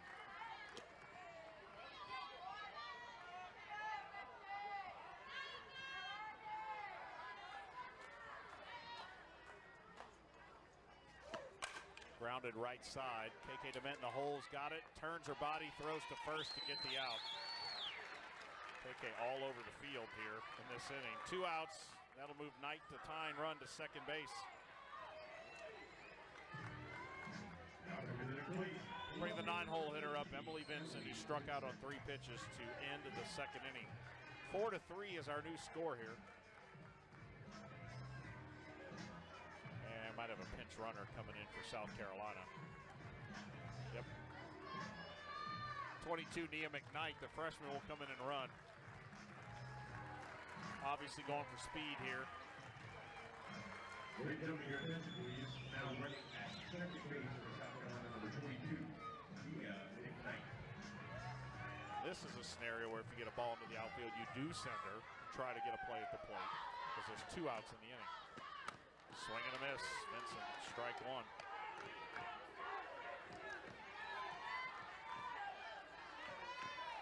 Aggies in the bottom of the fourth inning will have 2, 3, and 4 due up. Strike 2. This is exactly what you need to do with a 9-hole hitter. She's a 198 hitter. You just go right at her. 0-2 pitch. Rise. A little too high. She lays off it. Aggies holding on to a 4-3 lead. We're in the top of the fourth inning. They've out-hit Carolina 6-3 in the game. And outside, did she go around? Yep, she did. Didn't check her swing. Third base umpire Chris Neighbors rings her up. I thought she did live, and the Aggies do get the call. And that'll do it for Carolina in the fourth. They do add a run, another walk. Carolina has cashed in. M has walked 3 in the game. The 2 have come home to score. We will head to the bottom of the fourth inning. Aggies lead it 4-3 over South Carolina. This is Aggie softball from Learfield. No one does happy hour like Twin Peaks. Whatever your preference, they have everything from tequila cocktails and an extensive bourbon category to top shelf spirits and cocktails served over ice balls. Local craft beers and handcrafted whiskey cocktails round out an adventurous drink menu that's second to none. And don't forget about their 29-degree man-sized drafts. No one does happy hour like Twin Peaks right off Highway 6 in Bryan. Twin Peaks eats, drinks, scenic views. Prosperity Bank has welcomed many customers whose banks have moved on over the years. Prosperity believes in taking care of customers for the long term. And they must be doing something right because Newsweek just named Prosperity Bank as one of the best regional banks in America, and Money.com acknowledged them as best overall bank in Texas. If you're looking for a bank with deep roots in our community and national recognition for outstanding banking services, come to Prosperity. They'll be here when you need them. Member FDIC.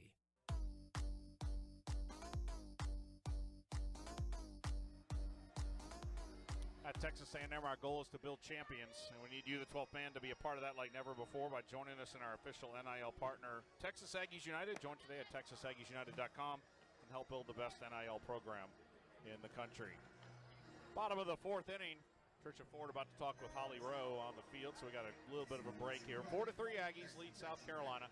4 runs, 6 hits, no errors for A&M. They've left 6. Carolina, 3 runs, 3 hits, 2 errors, neither factoring in the game. And they have left 3. Let's recap the scoring for you. In the second inning, a 2-out bloop single to right center field for Carolina made it 1-0. In the bottom of the second with 2 outs, Kennedy Powell, 2-run homer, her first homer of the season. And then 2 batters later, Maya Perez, a 2-run homer. 4-1 Texas A&M. In the third inning, Carly Shelton with a 1-out solo homer made it 4-2. And then in the fourth inning, Abigail Knight's ground ball on the infield brought home a walk that had begun the frame. 4-3 is our score. So waiting on this interview to wrap up, and the Aggies will have Coco, Maya, and Mac 2 up. Coco 2 for 2 in this ball game. And pairing that on top of her performance at Tennessee in the Aggies' last 4 games, Coco is 7 for 11. Leading on the bottom of the fourth inning for the Texas A&M. She has been really, really good at this tournament. Coco now in the SEC tournament is 8 for 18, so over 400 in her career. First pitch is down 1-0. Singled in the first, left at third base. Singled, bunt single in the second, and stole a base and came home on the Maya Perez home run. Infield in for Carolina, outfield back into the left, slaps it into the circle. Jory Hurd turns, airmails it over the head of the first baseman. Here goes Coco, rounding second. She's on her way to third. Long throw, she's down, safe. You could see that coming. Jory Hurd with a kind of a herky-jerky move to first and just airmailed it over the first baseman's head. So an error and a big one, and the Aggies have got to cash this in. Hurd had time. She just chunked it. Coco did not stop. She immediately turned and went to second. And a massive error to begin this inning. That's going to bring the Carolina coaching staff out. Very uncharacteristic defensive effort for the Gamecocks. Told you they are the second best fielding team in the SEC entering this game. They have 3 tonight. 2 have yet to bite them, but this one very well might. And frankly, it needs to if you're A&M. You got to answer back. Carolina came into today with 27 errors in 54 games. They have 3 tonight. Now Ashley Chastain-Woodard talking to her battery in the circle. Associate head coach Katie Browder talking with the infield. Now what do you do here? I don't really think you can pitch around these two. You got to come at them, Maya and Mac. Maya lined a home run down the left field line in the second inning, her last at bat. That chased the starter, Sam Gress.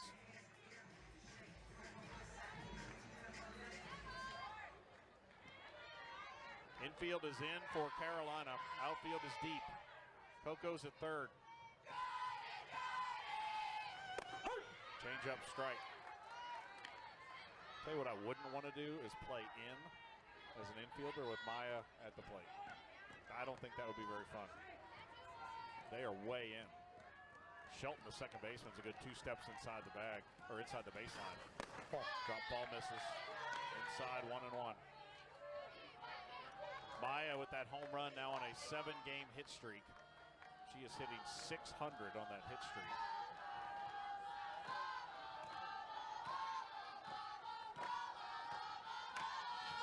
Drop ball misses again. 2-1 the count. Nobody out. Coco is at third base here in the bottom of the 4th inning, and the Aggies trying to add to a 4-3 lead. Maya has a chance, if she finishes hot, to set the school record for RBI. Swings and misses at a changeup. They'll snap throw down to third. Coco dancing around. She's back. Counts 2-2. Let's see, she has 2 tonight, so Maya now has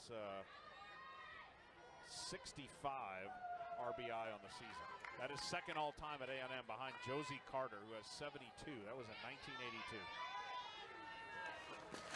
Change-up way high. Count is full.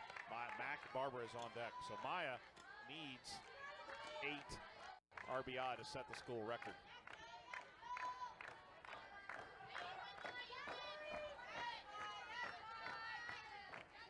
Tucked way back in that batter's box. Here's a payoff pitch. Chopped slowly to the second baseman. Coco dancing around. Here she comes. Out at first. Run home. Safe. 5-3 Texas A&M.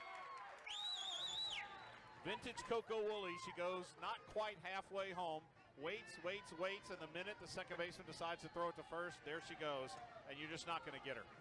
So it's an RBI ground out for Maya. 5-3 Texas A&M. We've seen this how many times?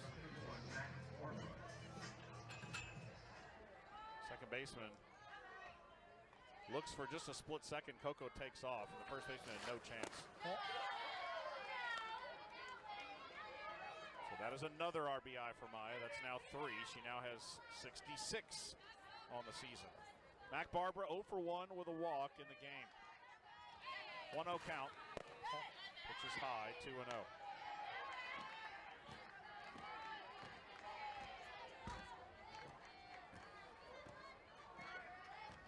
Mac Barbara, we're talking about RBIs, finished the SEC season with 28. That is second place in the league in conference games. 3-0. Bree Ellis from Arkansas, who's going to be the SEC Player of the Year and frankly will be the National Player of the Year almost certainly. She led the league in RBI in conference games with 29, and Mac had 28. Ball 4.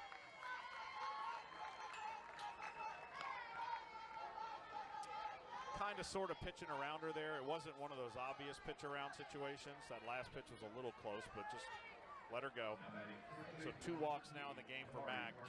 That'll bring up Amari. And here comes Scout Lovell to run at first base.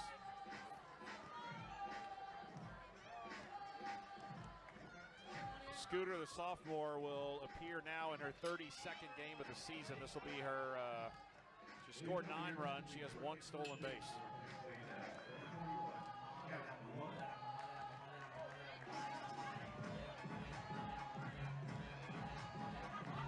So 5-3 Aggies, 1 out, 1 on. Here's Amari.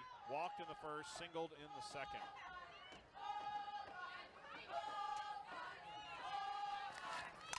Lines at foul left side. Put that on a rope.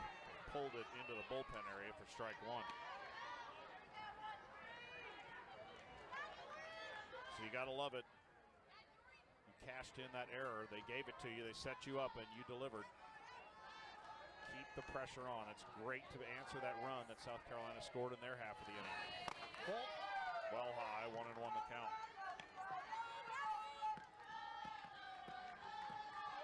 Jory Hurd, the pitcher, came in relief yesterday against Alabama in a tie ball game. Picked up the win and did well. 3 innings, 1 hit, no runs. 4 strikeouts. Faced 10 batters in the game. Murray chops a changeup foul past half in the first base box.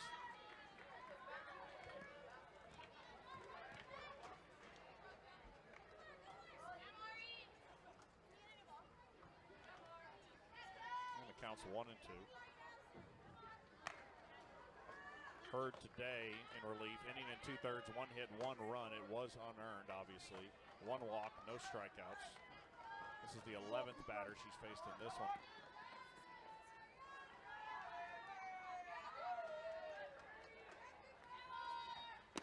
Drop ball misses 2-2. She really hasn't been able to locate her drop ball, has Jory Hurd, and so the Aggies have been able to lay off of that. Jory hadn't pitched poorly. Not saying that at all, but just hasn't been able to locate that thing. And you can hear them kind of bouncing in, most of them. Slow roller, second base. And right under the second baseman is Scout Lovell, ran right in front of her. It rolled through her legs and Scout's into third. Second baseman with her hand out, but there was no contact to my knowledge.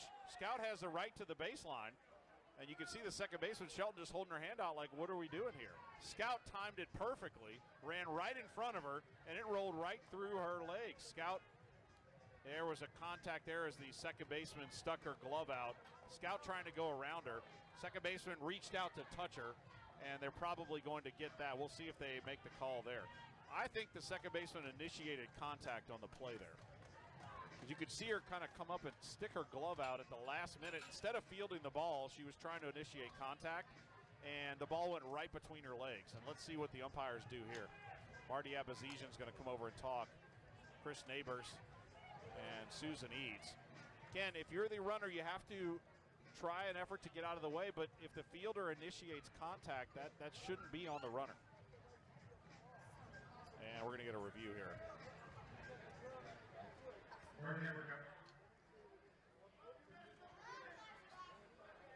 Ruling on the field is that there's obstruction on the play by the second baseman trying to field the ball. She created a contact with the runner. Yeah. South Carolina's challenging the ruling of obstruction. Plays under further review. So you heard Chris Neighbors there. So what he has, if you could hear that, I'll repeat it. The ruling on the field is that the fielder created obstruction by trying to initiate contact. So that, based off what I saw, is the right call. So now the replay center in Birmingham is going to take a look at it. Yep.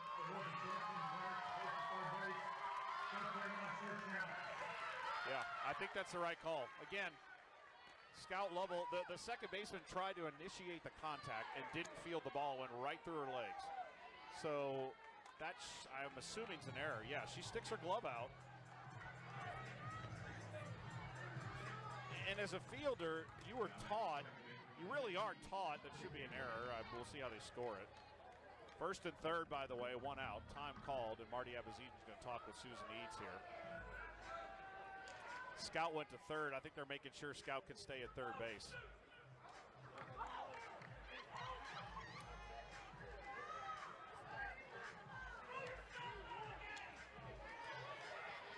So KK DeMint will now step in. Marty Abazizian talking with the South Carolina coach there.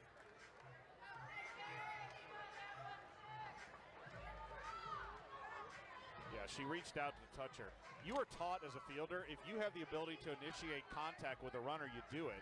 But you can't be obvious, I guess, about it. It is taught. All teams teach it. But you have to be strategic about where it happens. So first and third, 1 out. and that's an error. The Aggies have to cash this in. Amari's at first. Let's see what happens with her. Infield creeping in. KK hacks at the first pitch and fouls it back onto the screen for strike one. KK's 0 for 2. You've got a frustrated South Carolina team out there. They're struggling defensively, which we haven't seen. This has easily got to be their worst fielding day of the year. 4 errors now in the game on the obstruction. KK slow roller up the middle. Second baseman gets it, steps on the bag, throw to first, wide. Pulled the first baseman off the bag, and that will get a run home for Texas A&M. That double play could have ended the game, or ended the inning, excuse me. We're not going to, I would end the game. That means we'd win, right? Yeah, because we're up 6-3. That would have ended the inning, but the second baseman who reached back, stepped on second base, quickly rushed the throw, and threw it to the right field side of first, and it pulled the baseman off the bag. So KK DeMint will get an RBI on that one. 6-3 Texas A&M. Amari's retired. Alley grounds one foul, third base side.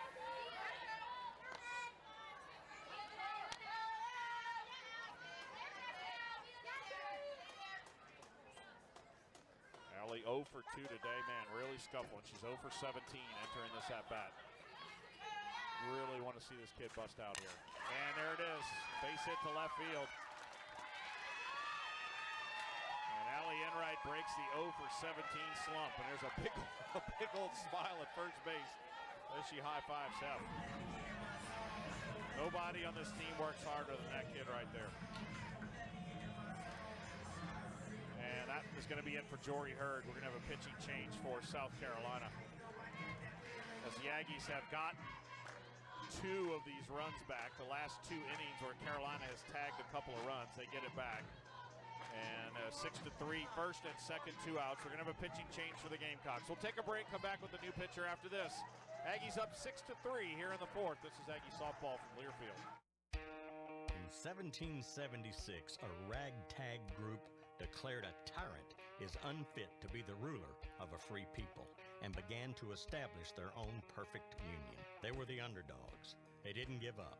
They did not waver. They were patriots, but mostly they were rebels. Today, we rally around all Americans with the same fire under their feet, the modern-day rebel. Rebel Draft House on the corner of Church and College, Maine in the Northgate District. Here for you every day. I'm the expert. Oh, no, I'm the expert. Jerry Ruffino, that's me, as your realtor is committed to Aggie fans everywhere. Okay, no one knows more about real estate than you, Jerry, but an expert on Aggie athletics? Really? Under new A&M head baseball coach Michael Early's guidance, the 2024 baseball team had what 4 offensive players earn All-American honors? That'd be Chico, Harpo, Groucho, Gummo, and Zeppo. Oh, that's 5. Rehovic, LaViolette, Montgomery, and Appel. Score with the real estate expert on your team. Recruit us, SherryRuffino.com. Navasota's home for real country. KWBC, College Station, Texas. Willie, 98.7 and 1550.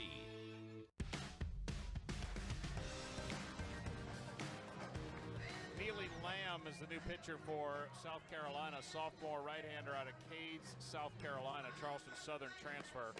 Lamb 10-3 with a 2.71 ERA. 27th appearance of the season. 69 2/3 innings of work, 51 hits, 75 strikeouts, and opponents hitting just .202 against Neely Lamb. 10 appearances in SEC play, 5.35 earned run average for her in the league. She will inherit KK at second and Allie at first. 2 runs home for the Aggies, who are now up 6-3, and that 2 runs just feels like such a big breathing room if you're Texas A&M. The game, you felt great after the 4-run second inning, but South Carolina just slowly chipping away, and you didn't feel in danger, but you're just like, man, this is a little too close for comfort here. So Aggies keeping the pressure on and building up here. So here's Kramer. She'll be the first batter that Neely Lamb will face. Kramer's 0 for 2 in the game.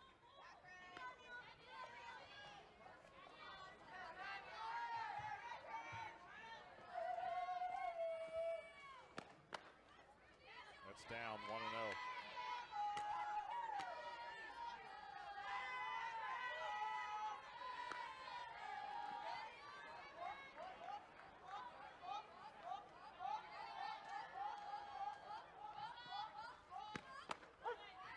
strike. 1-1 the count to Kramer Eshte. Cray is a 274 hitter, hitting 297 with runners in scoring position. She's one of our graduates, right? Graduate this weekend, I think. Yeah.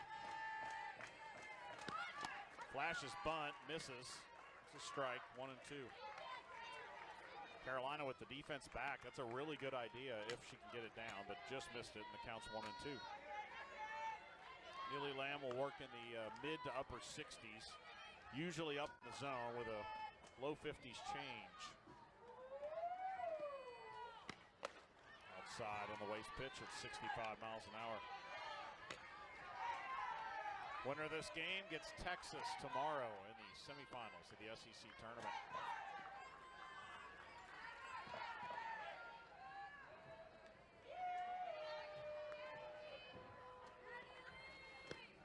Changeup floats in, and it is a called strike 3. Again, pulled back into the zone by the catcher Winters, who's done a good job with that in this game. Kramer strikes out for the second time today. But the Aggies get 2 runs back in our new scores. We head to the 5th. Top-ranked Texas A&M 6, 12th ranked South Carolina 3. Back after this is the SEC softball tournament from Learfield. I hate my job, but I don't mind getting up in the morning. I dread each day, but I can't wait to get out of bed. You ask me why, and what I'll say to you is true. Well, you can get breakfast tacos at Rudy's Barbecue. Scrambled eggs and brisket, they ain't fooling around. Sausage wrap, son, they're the best in town. Barbecue for breakfast, yes, it's true. Put a smile on your morning at Rudy's Barbecue. Next in line. We all enjoy good old-fashioned customer service. Pioneer Steel understands this, and when you walk in their door, you're not just another customer, you're a relationship that extends much beyond that. Family owned and operated since 1943, Pioneer serves its friends and customers with premium quality products and highly personalized service for your steel, pipe, roofing, and metal building needs. Trust Pioneer Steel to get the most out of your investment. Visit pioneerboys.com.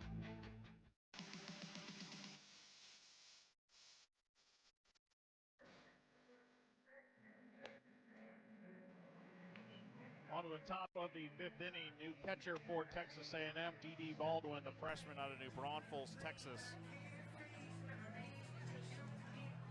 D.D. will appear now in game number 20 of the season. No other defensive changes for the Aggies. M's numbers through 4. 1, 2, 3, 4, 5, 6 strikeouts, 3 walks, 3 runs, 3 runs, 3 hits, 87 pitches for Emily Kennedy. And the Aggies up by a score of 6-3.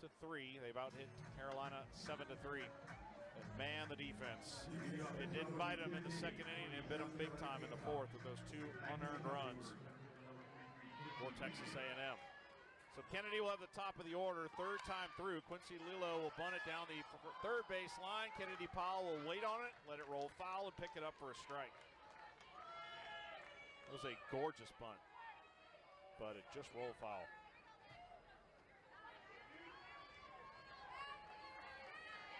Perfect play there by the veteran 3rd baseman. 0-1 the count to Lilio, who's 0 for 2 today. Changeup misses. Lilio, a 3-time national champion with the Oklahoma Sooners. Made the move to Columbia. Hits that to right field, hit it well. And that is gone. First of the year for Lilio. The 2 left-handed batters with not a lot of home runs are the ones that have been pulling the ball to right field off their scoreboard. 6-4.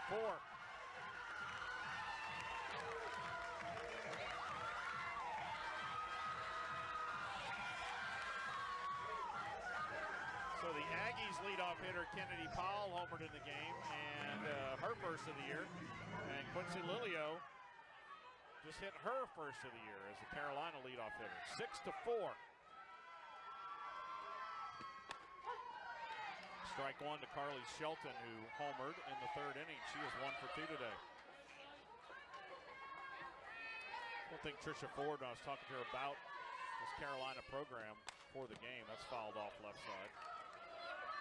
She said, her impression, you're not watching a ton of their games, obviously, because you don't play them. But she said, Ashley Chastain Woodard brought quite a bit of players with her from Charlotte and really did a great job of buy-in and culture to ball 1 and 2. Obviously, when a coach is able to bring players that help to build a program to a new one, all the buy-in's there. The culture is there. The way things are done are there. Things that a new coach maybe has to teach. Ground ball, third base, and Kennedy Powell will throw her out. You could see it in the way that this South Carolina team is playing. They just are continuing to fight. They're not rolling over. They haven't done it all season. So 1 down. Here's Rhodey, 0 for 2 in the game with a pair of strikeouts. That's outside.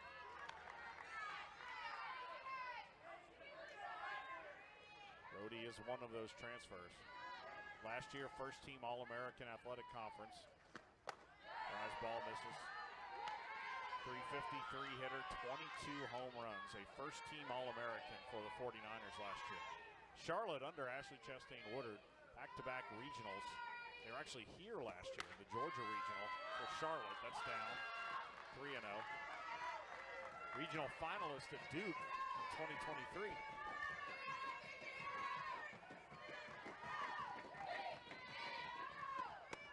Four-pitch walk to Rhodey. And Carolina, yet again, is going to bring the tying run to the plate. It's a cleanup hitter, Lexi Winters. Kennedy now pushing 100 pitches in this ballgame. It's at 98. Winters 0 for 1 in the game with a walk and a run scored. An offensive timeout is called as Associate Head Coach Katie Browder, the first base coach, is going to talk with her hitter here. 1 out, 1 on in a 6-4 game, Texas A&M.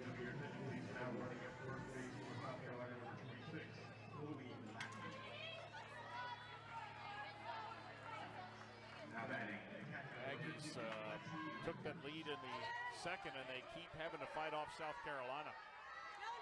Pinch runner at first base for South Carolina, Chloe Lackey. First pitch is a ball to Lexi Winters.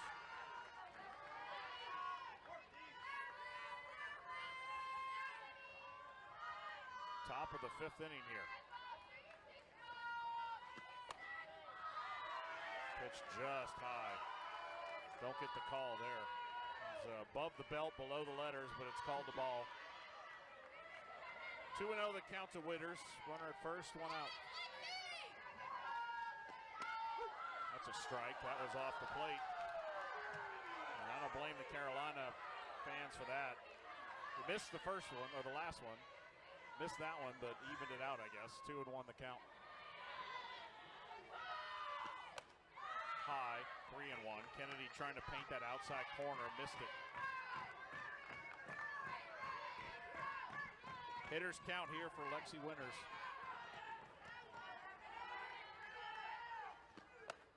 Strike called, outside corner, 3-2. Lackey at first base. 1 stolen base in 3 attempts. Some hope they'd put a hit and run in play here. Middles are back for the Aggies. Payoff pitch in the at-bat. Fly ball right field.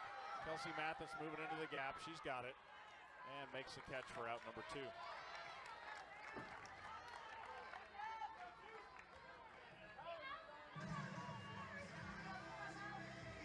Now batting for base number 2, Ella Hansen.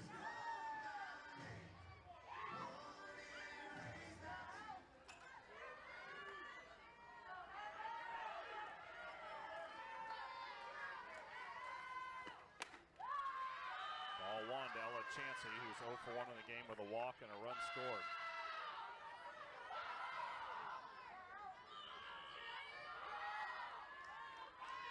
Two outs, runner at first. Strike called on the outside corner, 1-1. Tell you what, man, to these right-handed batters, that outside heater, that was at, not 61, probably about 69, 68. Outside and low, 2-1. Right on the black, right off the black. Belt dish high, maybe knees to belt high, they can't hit it. They haven't hit it fair. If they get a bat on it, they foul it off. So you're either getting called strikes or foul balls. This one down the line in right field, long run. Kelsey Mathis makes a running catch as she goes into foul territory for out number 3. So a leadoff homer by Quincy Lilio, but that's it. South Carolina, though, does scratch again. 6-4, Texas A&M as we head to the bottom of the 5th. We're at the SEC softball tournament in Athens. We're back after this. This is Aggie softball from Learfield. No matter where I travel, one thing remains the same. Everybody loves Ford here in the Lone Star State. The best in Texas isn't just about being the best-selling trucks. It's about you and how Ford trucks help you be at your best every day, offering the technology and capability to handle whatever the day brings. And that's why we say, Ford is the best in Texas. Wake up and find out what's going on with the Zone. Sign up for the Zone All Access newsletter at zone1150.com. Monday through Friday, 8 a.m. Start your day with the guests for TexAgs Live, the Louis Bellina Show, and Chip Howard Sports Talk. Plus, get the latest programming news and notes, contest signups and reminders, and find out when and where your favorite teams play. It's the Zone All Access newsletter. The Zone All Access newsletter. And you can sign up now at zone1150.com. That's zone1150.com. It's now time for the bottom of the 5th. It's brought to you by TX Whiskey, proud sponsor of the Texas A&M Aggies. Raise a glass, make some noise, and kick 'em Aggies. 21 and up. Please drink responsibly. TX Whiskey, our way. 6-4, Texas A&M leading South Carolina as we head to the bottom of the 5th inning. Aggies will have Kelsey Mathis, Kennedy Powell, Coco Woolley due up against Carolina's 3rd pitcher of the game, Neely Lamb.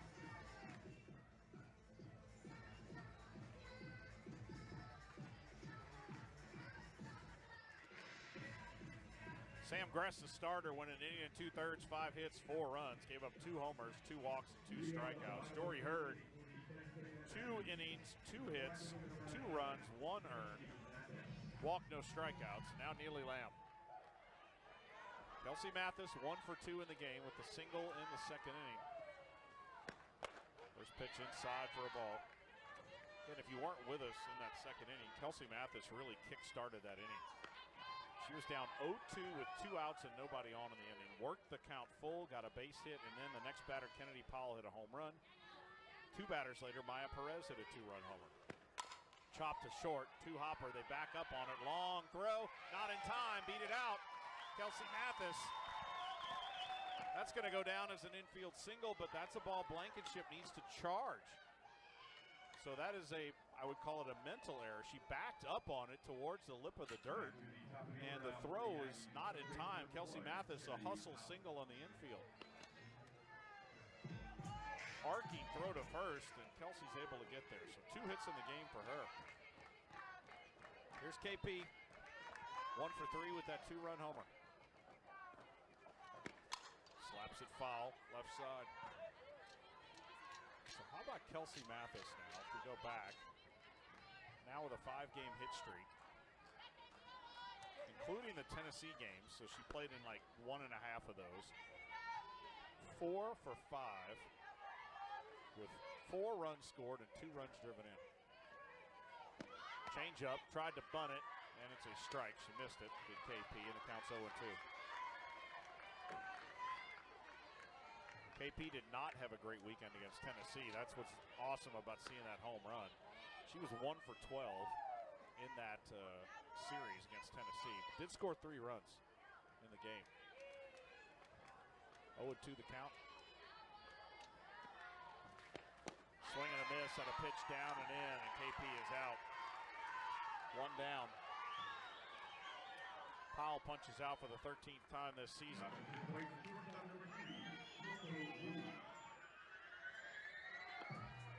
Here's Coco. Been on base every time today. She is as hot as you can be. 2 hits, a stolen base, reached on an error, and scored 2 runs. Infield in for Carolina. Down and in on the drop, 1-0.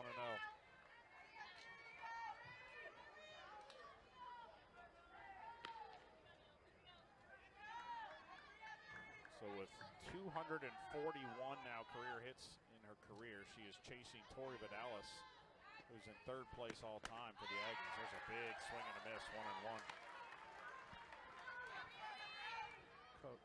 Coco won't get the all-time hit record. That's Jen McFalls, but she might be able to catch Sharonda McDonald in second, or maybe Tori in third. 1-1 pitch. Bunt in front of the plate, and it stays fair. Catcher picks it up, throws to first, and they ring her up at first base. That thing sat in the right-handed batter's box, and the Aggies are going to use a challenge on that one. Coco Woolley can't believe she was called out. She has her hands on her helmet. The Aggies are going to use it. They have two. Might as well take this one. Bunt sat in the top part of the right-handed batter's box. First base. Texas A&M is challenging the ruling at first base. Please under further review. Susan Eads rings her up. I didn't see a replay there. It's going to be a sack or an out or a base hit, one of the two. Good throw by Winters. And the high-speed replay at first base. Let's see here. Did the front toe of her foot touch the bag? That's the question. If the front toe touches the bag, she's safe, but her foot landed in front of the bag. And I'm trying to see if there's pressure on the bag there. The high-speed replay will be the one to make the call here. If the bag moves, she's safe, but I don't know if you can tell if the bag moves. After further review, the play at first base has been changed.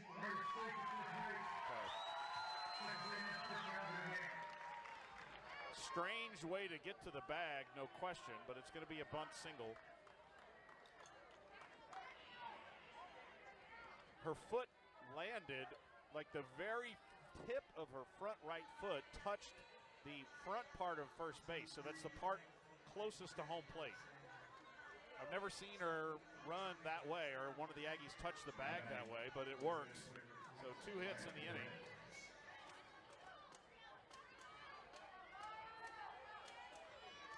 Here's Maya Perez, 1 for 3 with a 2-run homer and an RBI groundout.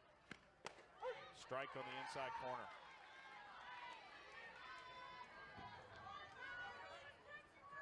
First and second, 1 out, 6-3 Aggies. We are in the bottom of the 5th inning. Winner gets Texas tomorrow in the SEC tournament semifinals. That's down. 1-1 the count.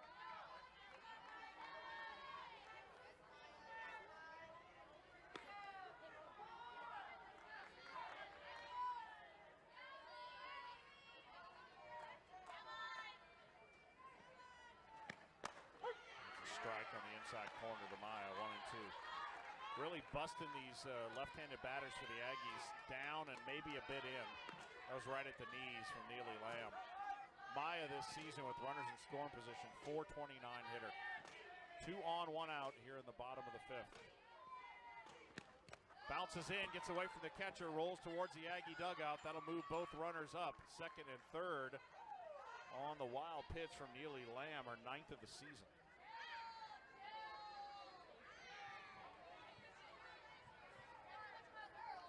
Now you really gotta find a way to get one of these. Fly ball will do it with Kelsey Mathis's speed at third.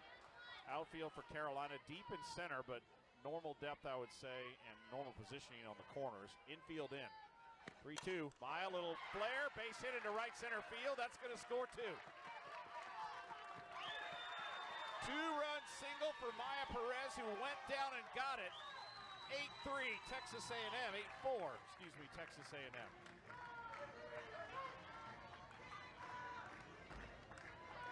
About a 5 RBI night for Maya.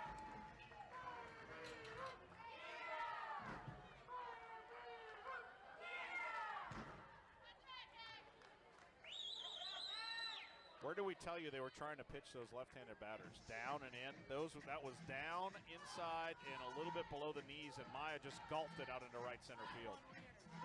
She'll be lifted for a pinch runner here. Nope, she won't. Thought she was going. They're going to bring Mac Barbara back in the game to hit. Now batting number 31, Mac Barbara. So here's Mac. Takes That's high, ball one.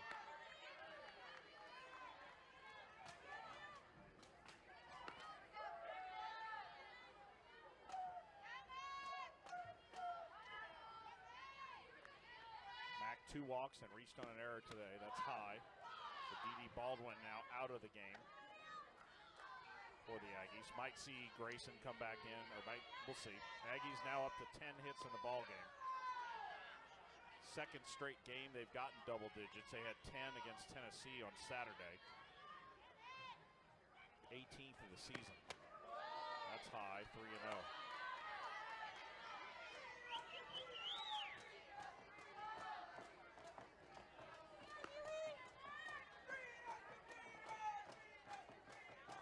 Aggies high in runs scored in the SEC tournament is 9.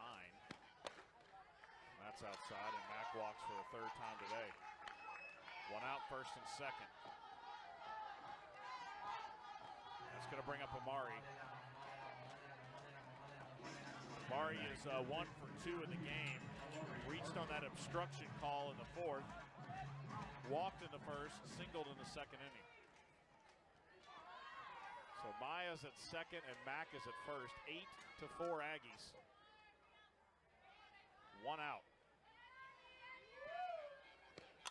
Ground ball up the middle, through, base hit. Maya will stop at third base. Ball got quickly in there. Mac Barbara almost ran into an out there as she was trying to go first to third. Mac will tell you, she go, I ain't slow. I can do it. But you don't need to overrun the runner there. Jeff Harger being safe there. And now, do we wish it into existence? I wouldn't hate it. If KK Dement can put one over there onto the patio and left, we're done. She is now the game-ending run at the plate. Mari 2 hits today, and KK up to bat with the bases loaded. Second time today? Yeah, she had bases loaded in the first, popped out. First and second in the second, and reached on an error. And then had an RBI ground out in the fourth. So she's 0 for 3 with an RBI.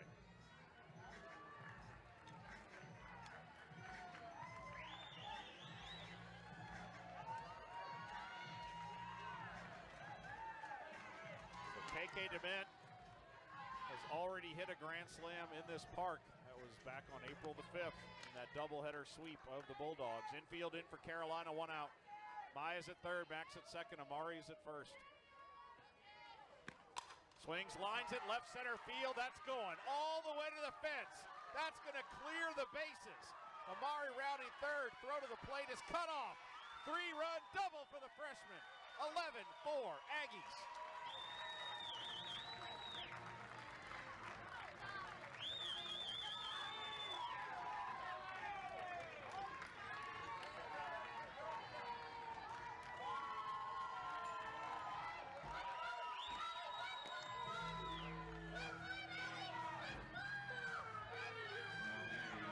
KK Dement, 4 RBI in the game, 53 for the season, and now that run at second can end this ball game in 5 innings. Allie Enright to the plate, 1 for 3. Base hit coming in the last at-bat. Little bloop to second base, and they'll make the catch on the pop-out. That's 2 outs. Look, we love run rules. We want them all we can get, but I'm telling you, within a tournament scenario, you got to find a way to get this run home. If you do, then you save another inning of work for Kennedy. I can't see the pen. I don't know if Trisha Ford would go to a different pitcher here. Kennedy's already thrown now 108 pitches. Kramer's 0 for 3 tonight. Infield in, swings and misses at one. A little bit of a late swing for strike one. And Carolina also, you could tell, has the outfield in a little bit. Part of that has to do with Kramer. Also, I think it has to do with you need to come in deep enough to where you got to balance out the whole like catch a fly ball versus be able to throw a runner out at home, because that runner at second can end the game. High, 1-1. New record high in runs scored for Texas A&M in this tournament. It was 9 against Alabama. In 2013, they lost a game 10-9 to Alabama. So 11, their new high in runs scored. Fouled off, 1-2. Ninth batter to the plate in this fifth inning.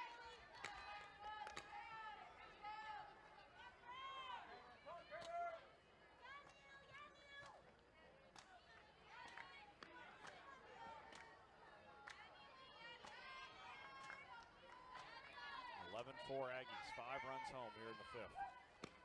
Waste that one outside. Kramer doesn't chase.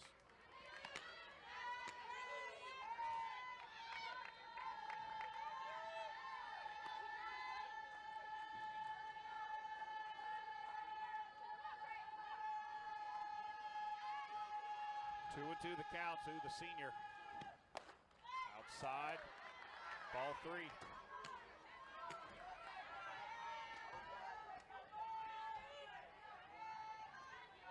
Kelsey Mathis on deck. She started the inning with a single. KK DeMint is at second base. She's the game-ending run if she can score. Pitch fouled off left side. So it's looking very likely that the Aggies will get the Texas Longhorns tomorrow in the semifinals. Didn't meet in the regular season. To say that the Aggies would be amped up to play them is an understatement, but business to finish off here. 3-2. Kramer ground ball to second. Kicks off her glove. Here comes the runner around third. Throw to the plate. Not in time. And it's the 5th error of the game. Exit. Texas A&M run rules South Carolina. And they're done in 5. 12-4, your final score here from Athens. Post-game show is next after this. Aggies win it. They're on to the semifinals. This is Aggies softball from Learfield. At St. Joseph Health, we are proud to be the official healthcare providers of the Fightin' Texas Aggies. Because it's more than just delivering exceptional healthcare, it's about doing more for the communities we serve. It's about being where you need us, when you need us. It's about collaborating with leading academic institutions and offering more hope through discovery. That's our mission. That's our calling. Learn more at st-joseph.org. Howdy, Ags. This is Ivy Robinson, host of Answering the Call, the official podcast of the 12th Man Foundation. I'm here to bring you an insider's perspective of Texas A&M athletics through conversations with coaches, athletes, and other key figures who power our programs. Get exclusive insights every week on your favorite podcast platform or visit 12th.info/podcast to tune in today. Thanks and gig 'em.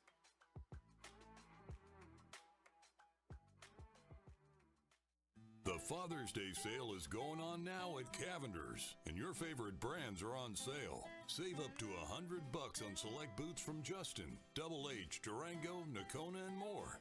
Casual shoes from Ariat and Twisted X are always a winner. Right now, they're $10 off. Save 15% on great gifts like men's shirts, caps, and accessories. Our best deal for Dad is on Ariat and Rafter C polos. Buy 2, get 1 free. Going on now at Cavender's. If you missed TexAgs Live, you missed this. But we have 3 top 3 series wins in the last couple weeks. You know, I feel like we're going to be like a 2 or 3 seed in someone's regional, and they're going to be like, hell, this stinks. That reminds me of my senior year. We had TCU come to our regional in College Station as a 3 seed, and they won the regional, and they were like the best team by far. And you're like, how are these dudes a 3 seed? I feel like the Aggies are going to be like that this year. They're going to go to someone's regional, and everyone's going to be like, oh no, like how in the world is this team in our regional? It's TexAgs Live, Monday through Friday, 8 a.m. to 11 a.m. on The Zone.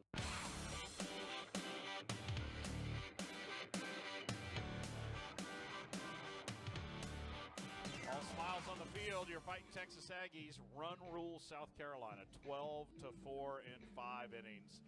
And Texas A&M, the top-ranked team in the nation, played like it tonight. They are on to the semifinals where they'll get the Texas Longhorns. That is tomorrow. Final totals in this one, 12 runs, 12 hits, no errors for Texas A&M. They left 9 tonight. South Carolina, 4 runs, 4 hits, and 5 errors. One of the best fielding teams in the country. Did not have it at all tonight, and it really burned them. And the Aggies took advantage. 6-run 5th inning, invoking the run rule in this one, and the Aggies win it by a final of 12-4. Go over the box score for you here for Texas A&M. Emily Kennedy will get the victory. 5 innings, 4 hits, 4 runs, 4 walks, and 6 strikeouts. She picks up win number 20 on the season. Congratulations to Em on that one. For the Aggies at the plate, Maya Perez, home run, 5 runs driven in today. KK Dement, 4 RBIs today, including a bases-clearing double. Coco Woolley, 3 hits, 3 runs.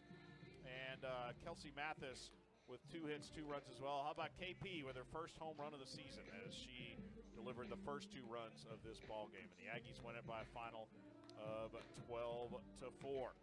We'll take a break. When we come back, we'll get you set for tomorrow. It's the Aggies and the Longhorns. We'll talk about that when we return to Athens. Final score 12-4 in 5 innings. We're back after this. This is Aggie softball from Learfield.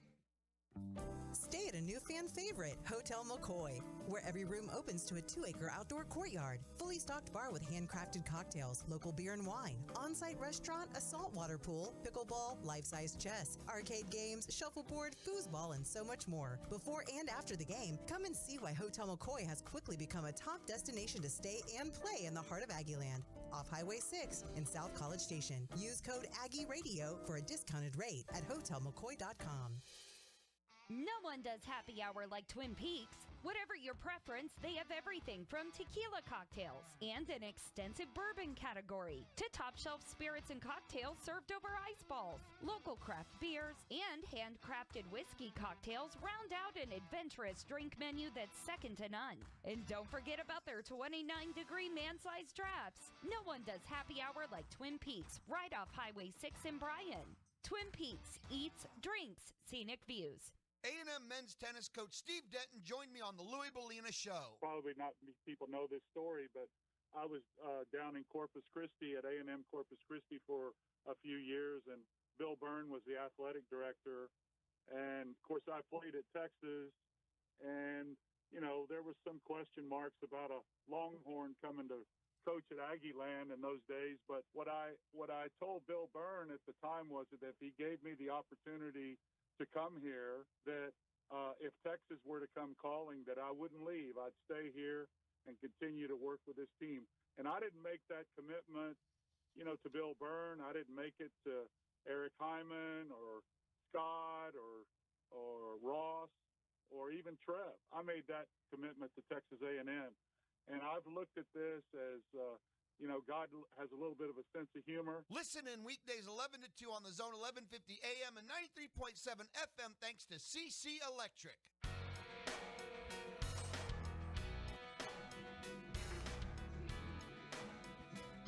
All right, our SeatGeek next game, it's tomorrow, and it's kind of a big one, if you want to think of it that way. Semifinals of the SEC softball tournament. Top-ranked, second-seeded Texas A&M against fifth-ranked and third-seeded Texas. These teams did not meet in the regular season, and they will meet tomorrow for a spot in the SEC tournament championship game. SeatGeek is your official fan-to-fan ticket marketplace for Texas A&M athletics. Whether you're buying or selling softball tickets, SeatGeek is a place to do it. SeatGeek.com, so fans can fan. Quickly, the quarterfinals today. Top-ranked Oklahoma defeated LSU, the 9-seed 4-1. Oklahoma into the semifinals. They'll face 5th-seed Arkansas, who beat 4th-seed Tennessee 6-1. 3rd-seed Texas had to hold off a late rally by 11th-seed Ole Miss, and they win it 7-6 in walk-off fashion. So tomorrow, here's the schedule for you: 4 Eastern, 3 back home in Texas. Number 1 Oklahoma, number 5 Arkansas, and then 35 minutes after that. Let's say, generally speaking, 7 Eastern, 6 Central back home, so about 6 o'clock, Texas A&M and Texas. Both games on ESPN2. I believe it'll be Beth Michelle and Amanda Scarborough to have those calls for you on that one, but that's tomorrow. So 3 o'clock back home, OU, Arkansas, about 6. It could be a little earlier. It could be a little later. Texas A&M and Texas will square off for a spot in the tournament final. The Aggies have never been to the SEC tournament championship game, so this is a big one for many, many reasons. But an impressive win today for your Aggies as they improve to 44-9 on the season. All right, that'll do it for us here from Athens. Hope you enjoyed it. Aggies win at 12-4. For Daniel, back at the Bryan Broadcasting Studios, this is Matt. We will talk to you again tomorrow. Aggies and the Longhorns. Have a good rest of your evening. We'll talk to you then. It's been Texas A&M softball from Learfield. Howdy, Ags. Bucky Richardson here from my friends at HR&P, a proud partner of Texas A&M Athletics. Whooping the Irish in the Cotton Bowl required protection up front and a wrecking crew defense. And that's what HR&P provides for Aggie-owned businesses. HR&P protects and defends Aggie businesses from the burdens of HR compliance, benefits administration, and payroll. If you're an Aggie-owned business, let HR&P customize a plan for you. Visit hrp.net/AGS. That's hrp.net/AGS today. Imagine waking up each morning to friendly faces and graceful surroundings. Imagine a full-service lifestyle with no large entry fee or buy-in. Imagine uncompromising hospitality and dedicated service. Imagine exceptional senior living. Imagine Park at Traditions. Voted Best of the Brazos winner for independent living, assisted living, memory care, and senior living. Learn more and connect with us at parkattraditions.com. This has been Texas A&M Softball, brought to you by Twisted Tea, hard iced tea for the 12th man. Please drink responsibly. Texas Department of Transportation. Don't mess with Texas. The Pool Guy, a proud partner of Texas A&M Athletics. And by Coors Light, Choose Chill and Giga Maggies. 2024 Coors Brewing Company, Golden, Colorado. Celebrate responsibly. The preceding has been a Learfield presentation on the Texas A&M Sports Network. KWBC, College Station, Texas. No one plays more real country music than us. This is Willie, 98.7 and 1550.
98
Minnesota's home for real country. KWBC, College Station, Texas.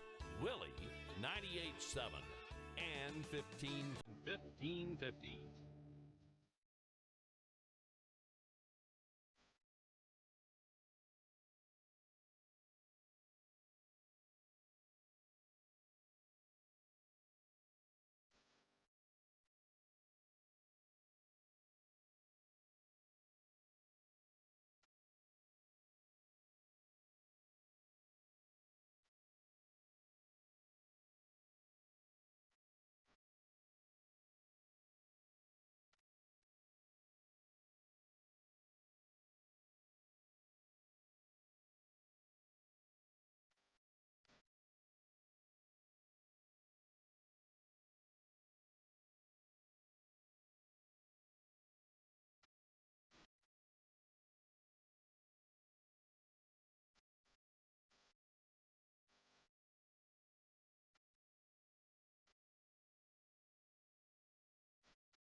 Willie, 98.7 and 1550. Perfect for the truck, the job site, and the lake.